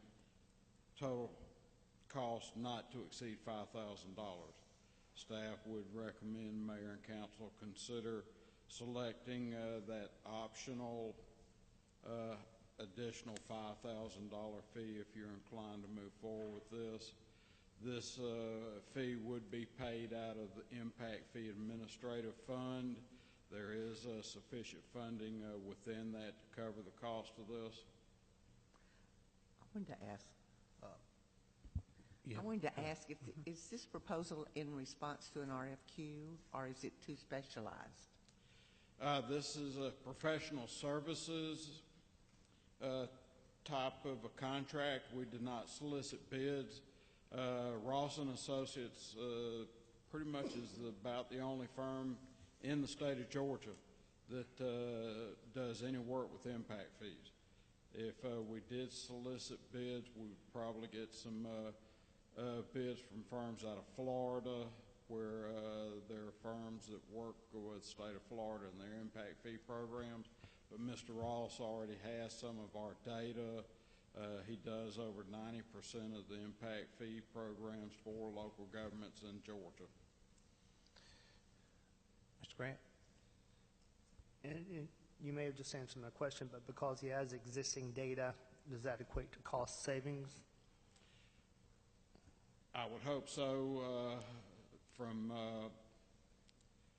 His fees have increased from 7 years ago, but because he is familiar with the city of Canton and he already has a good bit of the data and that sort of thing, I think this probably reflects a reduced price quote to the city. One thing too that I would note is, as you recall, since we consolidated fire services, there was some portion of that agreement that talked about having a similar impact fee. Mr. Ross also does the impact fee analysis for Cherokee County. So from that standpoint, we would be working with the same company, reviewing basically that same information, specifically on the fire side. And then there are roads, for instance, that are in our element that are also in the county element, and so there's a little bit more general understanding of those projects. I think in many cases it is beneficial to go out for proposals, even though you may end up with the same person that did it before. Sort of keeps people honest a little bit when you go out like that, and they get down to what their real cost is, and it may not change. And I'm not so sure that it wouldn't be good to have a new set of eyes taking a look at this thing instead of the ones that we've had for, and I'm sure, I don't know if that's the only time they've done that for us or not, but it's been a few years now, and they have updated a little bit along. So, I mean, that's just my thoughts there, is that we really don't know what's a good price or not because we haven't asked others, I guess. Mr. Mayor, if you look at what the cost benefit of what you're suggesting would be, for cost to do that comparison is zero, the benefit could be substantial. We don't know until we get the numbers back. You could probably guess that whoever the current company would propose what they've got on the table. The only thing, somebody might come in with something better. So yeah, I'm not saying they're not necessarily the best. No, but why not? There's no reason not to, I don't think. Anyone else? Unless there's a time constraint here.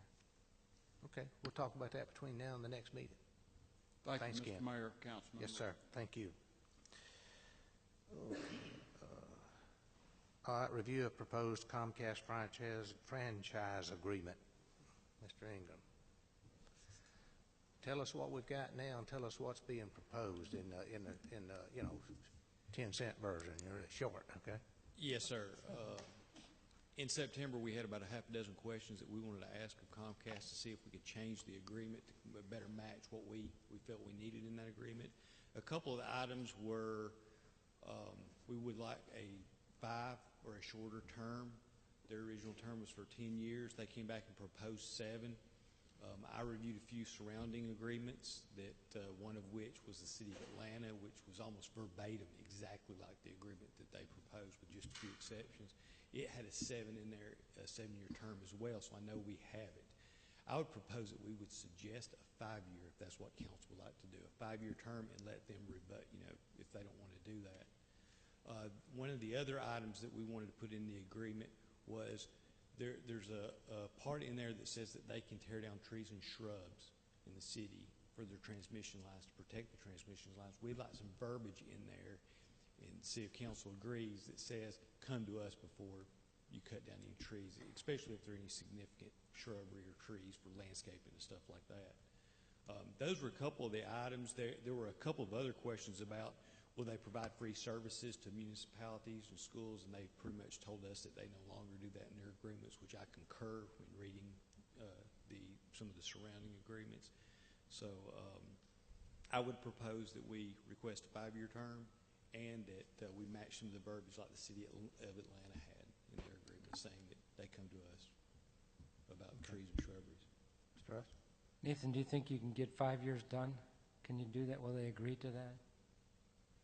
We can try.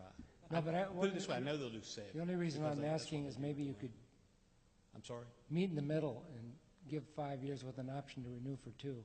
Yeah, we'll ask for That might be a fallback position. One of the things I'm sure they don't want to do too short, because then it's an administrative hit. They have to go Sure. before their boards. But maybe with if you have the flexibility to offer an option, maybe they'll go for that. Thank you. Mr. Grant?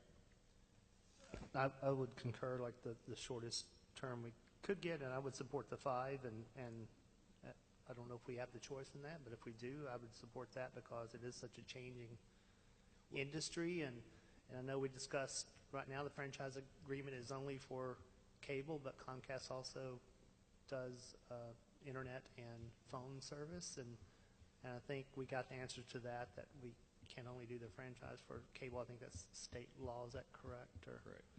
But I think within how this has changed, even in the past 2 years, that within 5 years it could change drastically, and maybe the state laws would change. change. I would just support a shortest term possible. I mean, it may be inconvenient for them, but so be it. So. Absolutely. Mr. Pepper, you got something? And I was just going to note that keeping it short is good for us too, because we are a growing community and territories change and things like that. And it makes sure that Comcast knows exactly where the city limits are and that they are providing the service to all of those within the city limits. Was there any consideration for them to provide a channel for the city to broadcast its council meetings? That was one of yes, that was one of the questions I asked PEG, Government Educational Channels, Programming Channels. And me reading the states, Mr. Dyer may be able to speak more intelligently about this, that the only way that we could have something in there is if we were currently had that in our agreement. I know we have it in our agreement, but we're not exercising it because in the state there was something about if you don't do it and if you discontinue PEG channels for more than 3 months, then they have the option to remove those service channels and give them to NBC or something else. But there was something like that, and I know the city of Atlanta had a block in their agreement that was related to those PEG channels, but as far as I've read, I don't think that's something that we can put in because we don't currently have any type, we're not utilizing that service that they provide. So the answer to that's no? What was that? It wasn't an answer. Pardon? What was the answer to was that no? Yes, that was no. So you don't think that, so is that a FCC rule or a Comcast rule?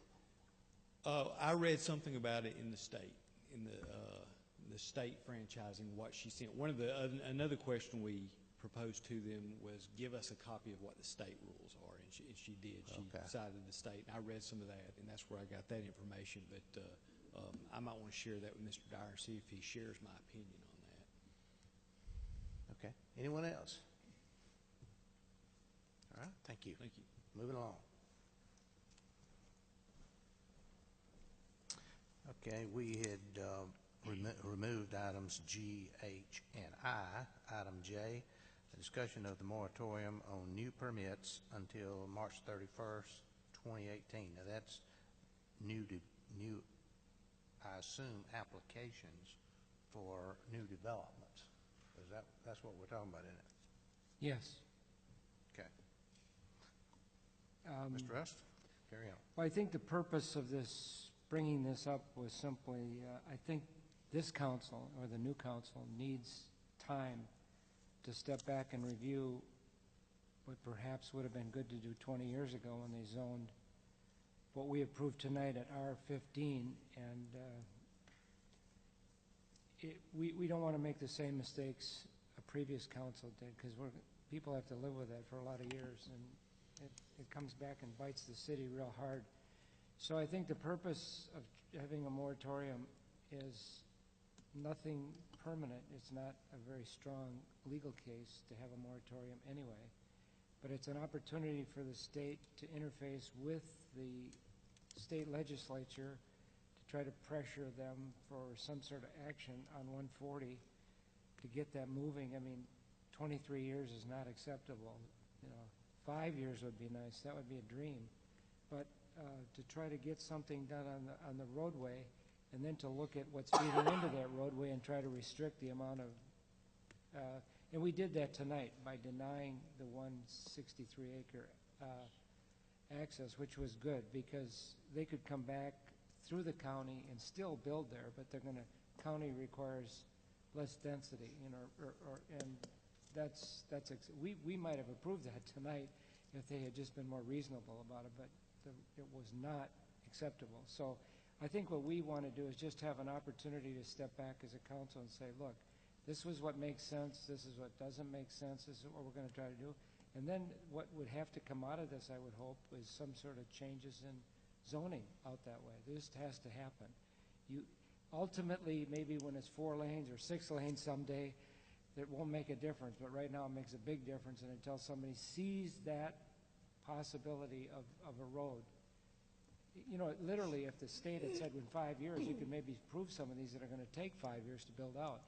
But right now, there's nothing on the horizon to make that work. So I think what we as a council have to do is just step back and have a moratorium, and that's what I hope we can vote on in 2 weeks, and then let the new council decide what they want to do with that. Mr. Grant? Yes, I'm in full support of the moratorium because I know we have a bad situation that's becoming worse by the day, and we have, large developments, on 140 that already are approved and are building out that, and the developments, that we have residents who oppose other developments, but, their own developments are going to cause more traffic, and we all know that, and we know it's coming, and we know we have had situations there for years. And another thing on 140 is that there's so many factors that we don't control. There's county property, and there's, the state, and I know we're meeting with our legislators tomorrow. We'll do whatever we can. But I know there's so many factors, and it's so complex, and I just think, to March 31st, as that's 3 months, I don't think that's very realistic. I mean, I was going to say a minimum 6 months, but I mean, I know we could say 3 months and then, extend it, but I'd like to see, at least to give us a good chunk of time there, at least 6 months to kind of consider that. So I'd like to see that, and then also, and I think we've discussed this before, and I think it's the intention, Mr. Mayor, to not only on 140, but other areas of the city's zoning issues, to kind of review our zoning across citywide, because there are other issues, and there are going to be other areas that become problem areas, but just do comprehensive review, but certainly kind of starting in that area, the worst areas, but I think the moratorium can only help us, catch our breath and see what factors we can control. And I'm not sure what those are, and if there are very many, but it would be good for us to really kind of catch our breath and try to do that. So. Ms. McGrew? I'd like to take the time of the moratorium to review 4 things. The 4 things I'd like to review are our growth boundaries. Do we want them to stay the same? Do we want to increase our growth boundaries, or do we want to pull our growth boundaries in? I'd like to take a look at the comprehensive land use document and see if that's relevant today. I think we've got a committee working on that, the 2040. Is that what they're working on? I'd like to see us to do our own traffic study and plug in the possibilities that we're seeing happening in this corridor. I'd also like to take the time to review our service areas, the ones that are not online yet. Take a look at what we're already servicing with water and sewer, and see what would come online with growth in that area. I think we're going to need 6 months to look at all of this data and evaluate it. And I think it's going to, this is just off the top of my head thinking here, but maybe a couple of different committees to divide this up and take a look at it with a lot of help from staff and Mr. Peppers. I have a question. Yes, ma'am. I have 2 questions. Okay. The first one is this is not just restricted to 140 North, right? It's to any project. No, my understanding was it was up 140.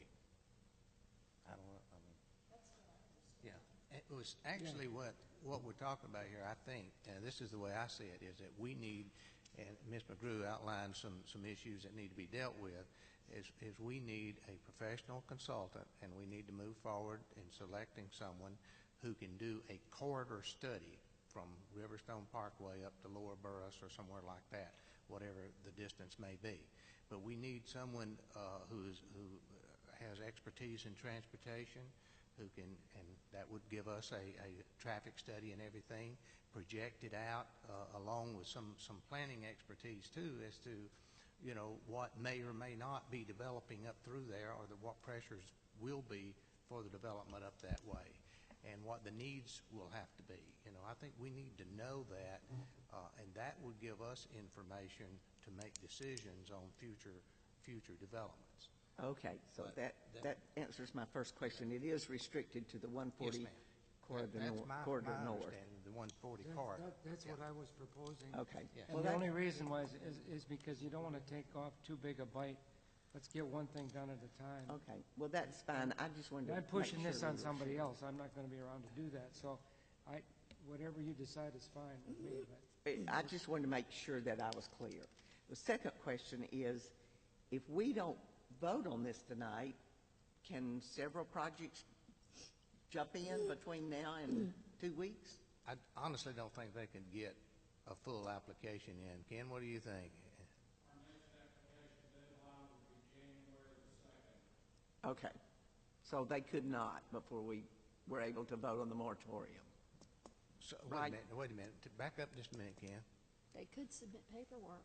The next application deadline, what exactly, in other words, in the next 2 weeks, is it likely that you could have a completed application for someone to do another development? Someone could always certainly submit that. Our office has not spoken with anyone recently. It'll be unlikely then. In regards to an application for annexation or zoning, generally, most of the applications that we receive come in on that published application deadline day. Very seldom do we have applications that will come in the middle of a month, if you will. Someone could, though. So if there's a vote in the affirmative to put in a moratorium in 2 weeks, it would, the second is out the window, at least for that one corridor on 140. Is that right? Correct. Depending on how we word the moratorium, but that's the way it is now. Thank you.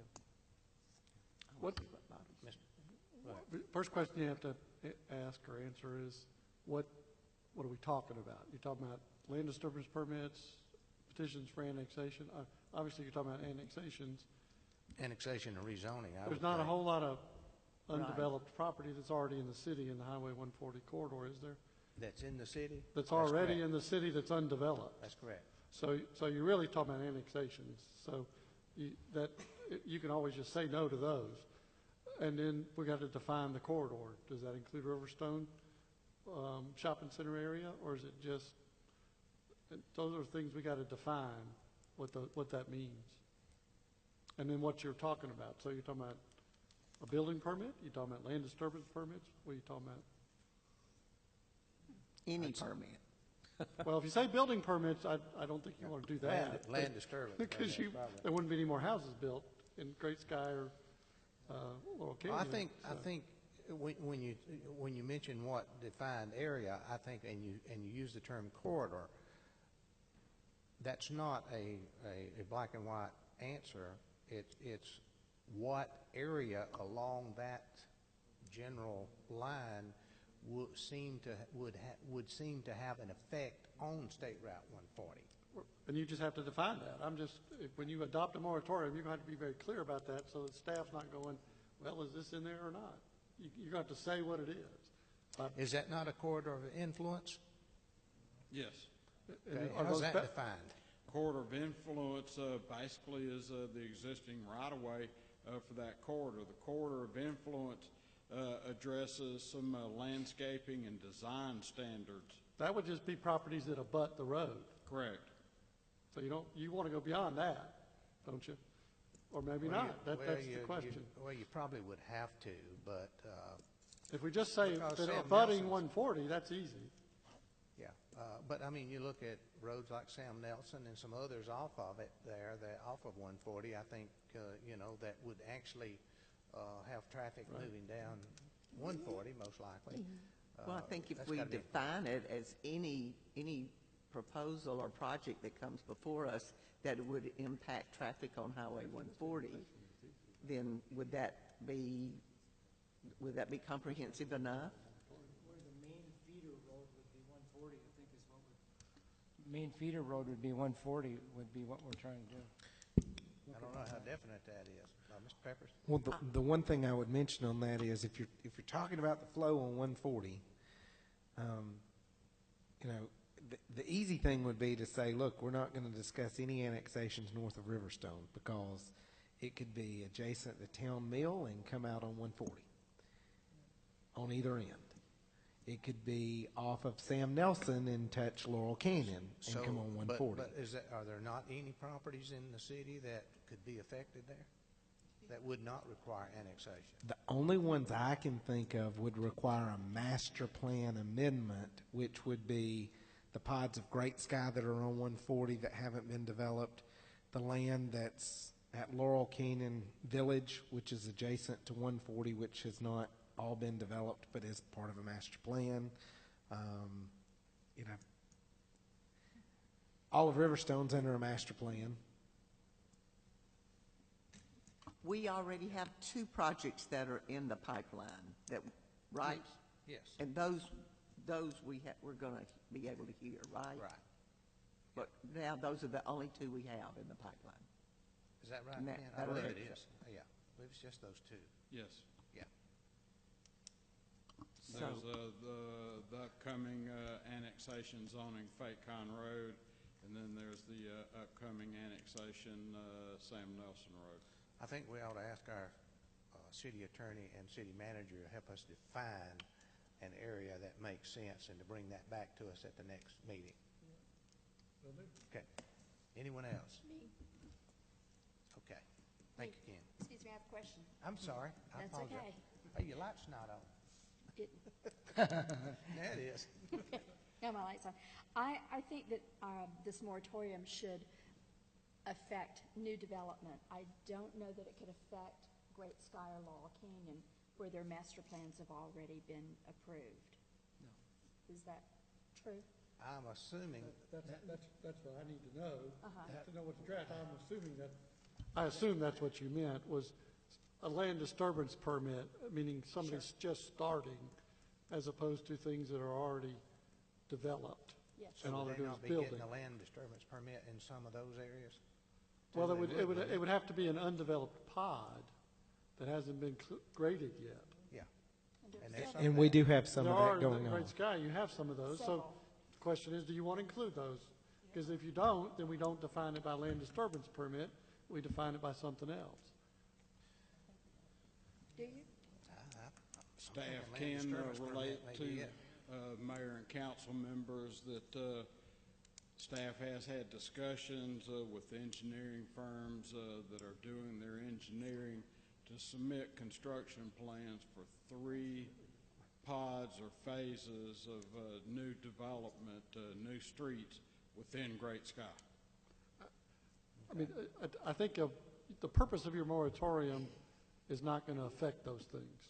You're not going to do anything to stop them from building houses in Great Sky. I mean, I don't think you are. We've already approved the master plan. Right, don't see they're already approved for a number of houses. It's all they got to do is come pull a permit. So there's really no reason to have the moratorium include those, because the result of your moratorium is not going to stop those. I think It's really annexations we're talking about. Our purpose is new applications. Right. Right. And my other point I wanted to make Whatever that means. is I think with this moratorium, and we do the studies on our boundaries and our land use and traffic and our service areas, I think that's also going to benefit the school system. I think they'll be very appreciative of our efforts. Sure. Maybe they'll help pay for it. I'm sorry? Maybe they'll help pay for it. Maybe they won't. Probably not. Who else? Anyone else have a comment on that? Okay, sometime between now and our next meeting, hopefully we'll get an email suggesting certain definitions of the State Route 140 corridor there. Okay? All right. Let's see.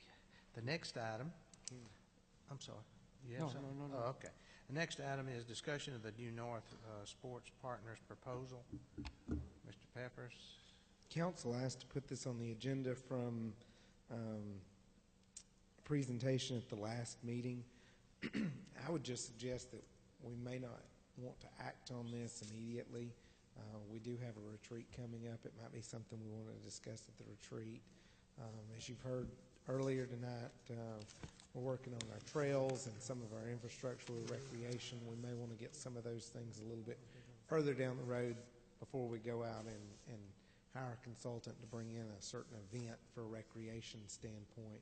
So unless there's just overwhelming request by council tonight for us to move forward on this, then we'll just address it at a later date. Sounds good. Okay. Okay. Next item, discussion 2018 council meeting dates. I believe you've got a list of all of the meeting dates for next year in front of you. Just wanted to make sure those were okay with everybody, and we'll publish those. City clerk will make sure that those are published. We'll make sure they're all on the website. We just look at them to see how they might conflict with certain holidays and things like that. Yeah. Mr. Grant? I didn't see any anomalies in there for any holidays, which seem kind of There's no conflicts, I understand. There aren't next year. So- I believe the year after that, we may have an issue with July 4th falling on the first Thursday, but we'll address that. Deal with that next year, so that's good. No, there aren't any that conflict with the first and third. Correct. Motion to approve.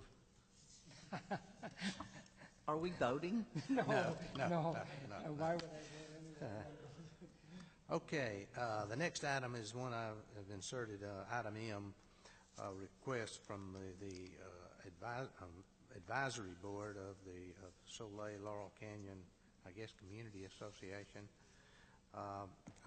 Mr. Augie Curcio, maybe that's he's not here, obviously, but I believe he's the one that contacted Mr. Peppers and I regarding this matter.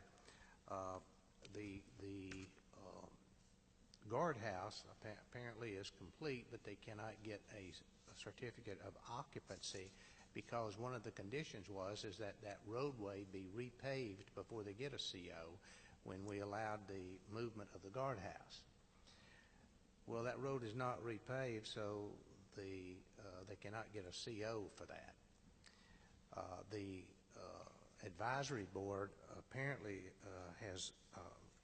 or the association has had a reserve study apparently done, and among other things, of course, the street there is one of the items that, according to the study, still has 5 years of life left on it.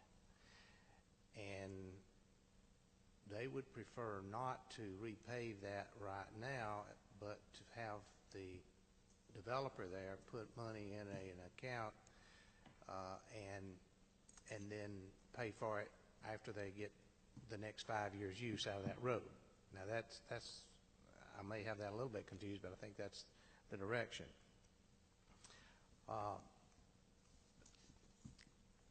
The concept is not bad as far as I'm concerned. I mean, I don't see a real problem with that other than we have to, part of the concern, I think Mr. Peppers raised a number of questions, one of which who has the check writing authority and the signature authority on the account.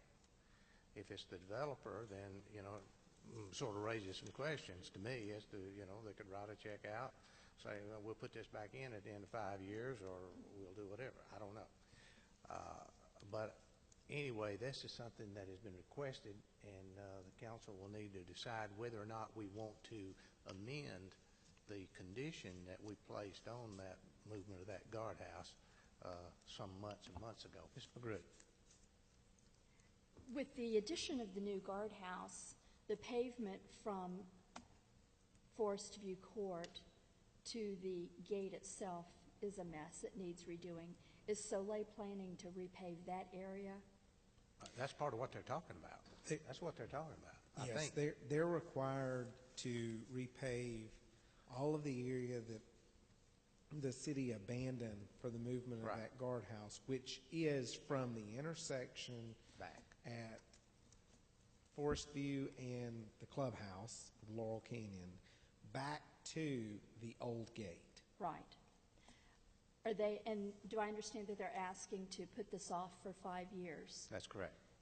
Yes, and I did raise 3 specific questions to the advisory board. The first question was who controls the advisory board and the account for the advisory board, because I think the mayor kind of mentioned that.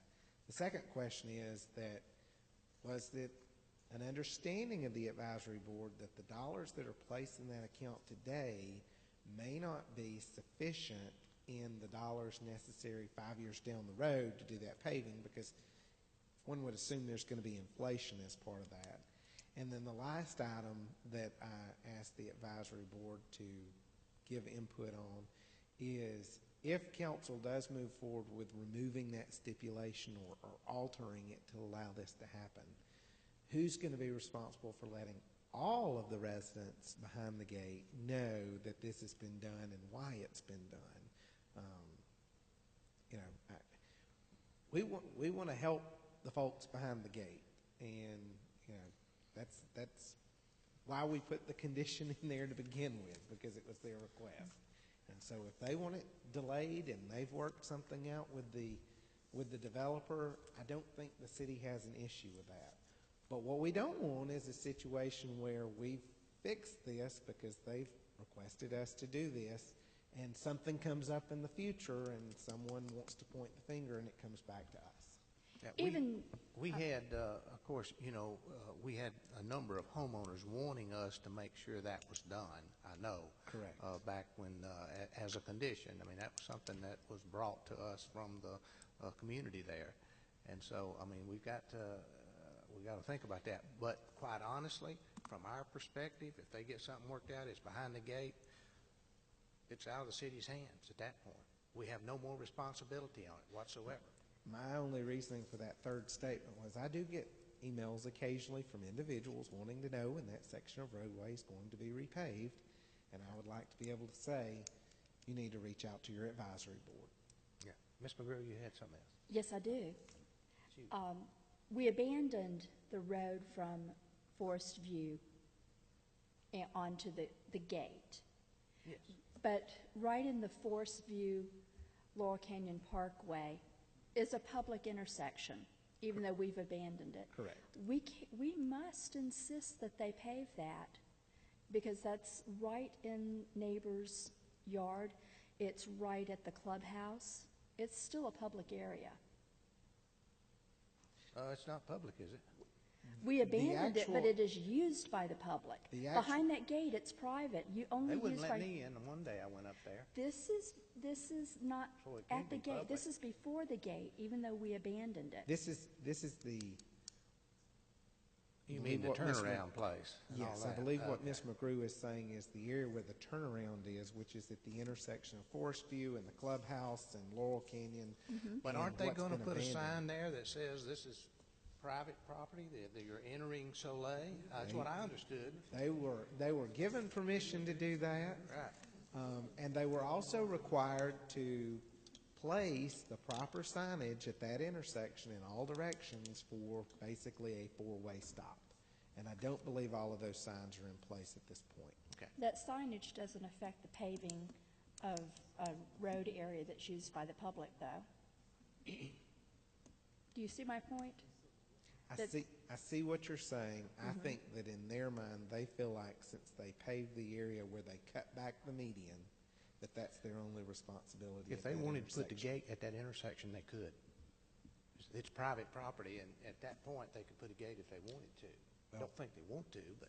They can't, because there was also a stipulation that it had to be so far from that intersection to allow stacking of vehicles. You're right, they did do that. That's correct, I recall that. If you recall, Thank you. there were quite a number of things that were in that decision, including the second entrance, which we've asked to be updated on that particular schedule so that we can make sure that they're in line with that.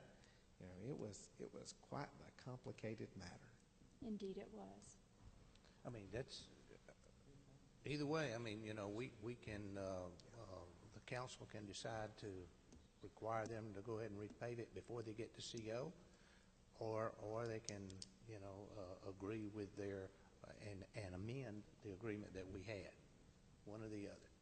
I will say that we have Or do received nothing. phone calls from the contractor that build the guard shack, because their contract provides that they're not paid until they get a CO, and they can't get the CO until the paving is done or that particular issue is resolved. In that case, I would have said read your contract before you do the work, but I'm not the contractor.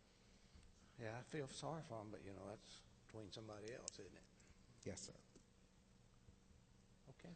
You got But something I did explain in the email to the advisory board that this particular item would take a public vote, because it is an item that was placed on as a stipulation by council, and that it wouldn't be voted on until the next meeting, because we would need an opportunity to hear it and get it added to the agenda that's being sent out to the public. Yeah, to tell you where we are, I received a phone call from Augie, and I asked him to put that in an email in writing to me and to the city manager, and that I would bring that up tonight because, it seemed like sort of an urgent situation.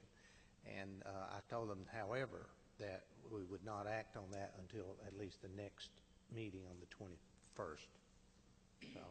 So we've got a lot of thinking to do between now and then. Did he send it to you? Oh, yeah. Anything else there on that one? Okay. Mr. Peppers. Yes, the first item I have before you, if you'll recall, we have gone back and forth with the Water and Sewer Authority about the service area on Univetter.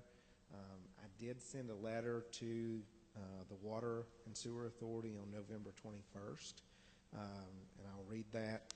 Basically saying, gentlemen, in accordance with the provisions of the above referenced service delivery agreement, City of Canton did receive notice on October 30th, 2017 from Cherokee County Water and Sewer Authority that the authority rejected the City of Canton stipulation that no portion of the water or wastewater service line for the 78.2 acres of property along Univetter Road be stubbed out within 50 feet of the property line. After reviewing the objection to the stipulation, the city agrees to waive the stipulation and release the property from its sewer service area to Cherokee County Water and Sewer Authority. The city does want to note that this release of property in no way guarantees that any future adjacent properties within the city's service area may be released to the authority, and that such projects should follow the process outlined in our service delivery agreement executed September 27, 1999. Council needs to vote to ratify that letter. We have a motion to... It hasn't been sent yet. It has been sent. It has been sent. It has been sent. Did they respond to it? They have not sent a response. I think Why are we approving it then? Because you as the council have to approve in a public meeting releasing that territory. You're ratifying the letter. Motion to approve. Second. Have a motion and a second. Any other discussion? If not, Mr. Grant made that second. Any other discussion? If not, those in favor signify by saying aye. Aye. Opposed, no. All members voted for the motion. Okay. See, we voted in this meeting on the first one that they rejected. I remember. Okay. I thought that was an executive session, but that's okay. No, we can't. No, we were out in public when we voted on it. Okay. No, absolutely. The only other thing I had is to just mention that we have set up the dates for the Mayor and Council Retreat, January 8th through 10th. It'll be in Columbus, Georgia, and we're working on the agenda. As soon as we get that, we'll make sure that it gets released to the public at that time. That's all I have. Okay, great. You mentioned that one of the reasons did you mention why we're meeting in Columbus? Sure. Absolutely. One of the reasons why we've decided to have the retreat in Columbus is to look at their riverfront development, specifically as they've worked on their trails along the river, and to learn a little bit more from that city about the permitting process and development process and some of the funding mechanisms they've used on that riverfront development. Yes, ma'am. Okay, thank you. The only thing I have is there's one last vacancy on the Planning and Zoning Board, and I intend to make a nomination for your consideration at the next meeting. I'm going to nominate Jeanette D'Amico, who is someone who lives in the Prominence Point area. And we haven't had anyone on many of our boards from the south side of town. I mean, so I think it would be a good balance. Jeanette was a member of the board, was elected to the Cherokee County Board of Education and served 2 terms on that. And she's also held positions with the committees on the Chamber of Commerce, the Service League quite a few years ago, and the Woodstock Jaycees and the Cherokee County Association of Realtors. She's been very active. She is a realtor now. She is retiring in January from that function, but I think she will do a really good job as a member of the Planning and Zoning Board, and she will represent that end of town very well, I'm sure. So, are we going to vote on her at the next meeting, Gene? yes. Okay. Hopefully. Anyone else have anything? You want to vote now? I'm sorry, you have some? She is either, I believe it's Andy Bonner. Yes, that's Sandy Bonner? Bonner's. Yeah, yeah. Actually, it's sort of reversed, really, but Nikki replaced Joe Satterfield, and so it really doesn't matter, to be honest with you, but she replaced Joe Satterfield, and Andy Bonner will be replaced by, hopefully, at least nominated Jeanette D'Amico. Okay, if there's no other business, I'll entertain a motion to adjourn. We have a motion, and Mr. Yon seconded the motion. Mr. Grant, all in favor signify by saying aye. Aye. Opposed, no. Thank you. All right.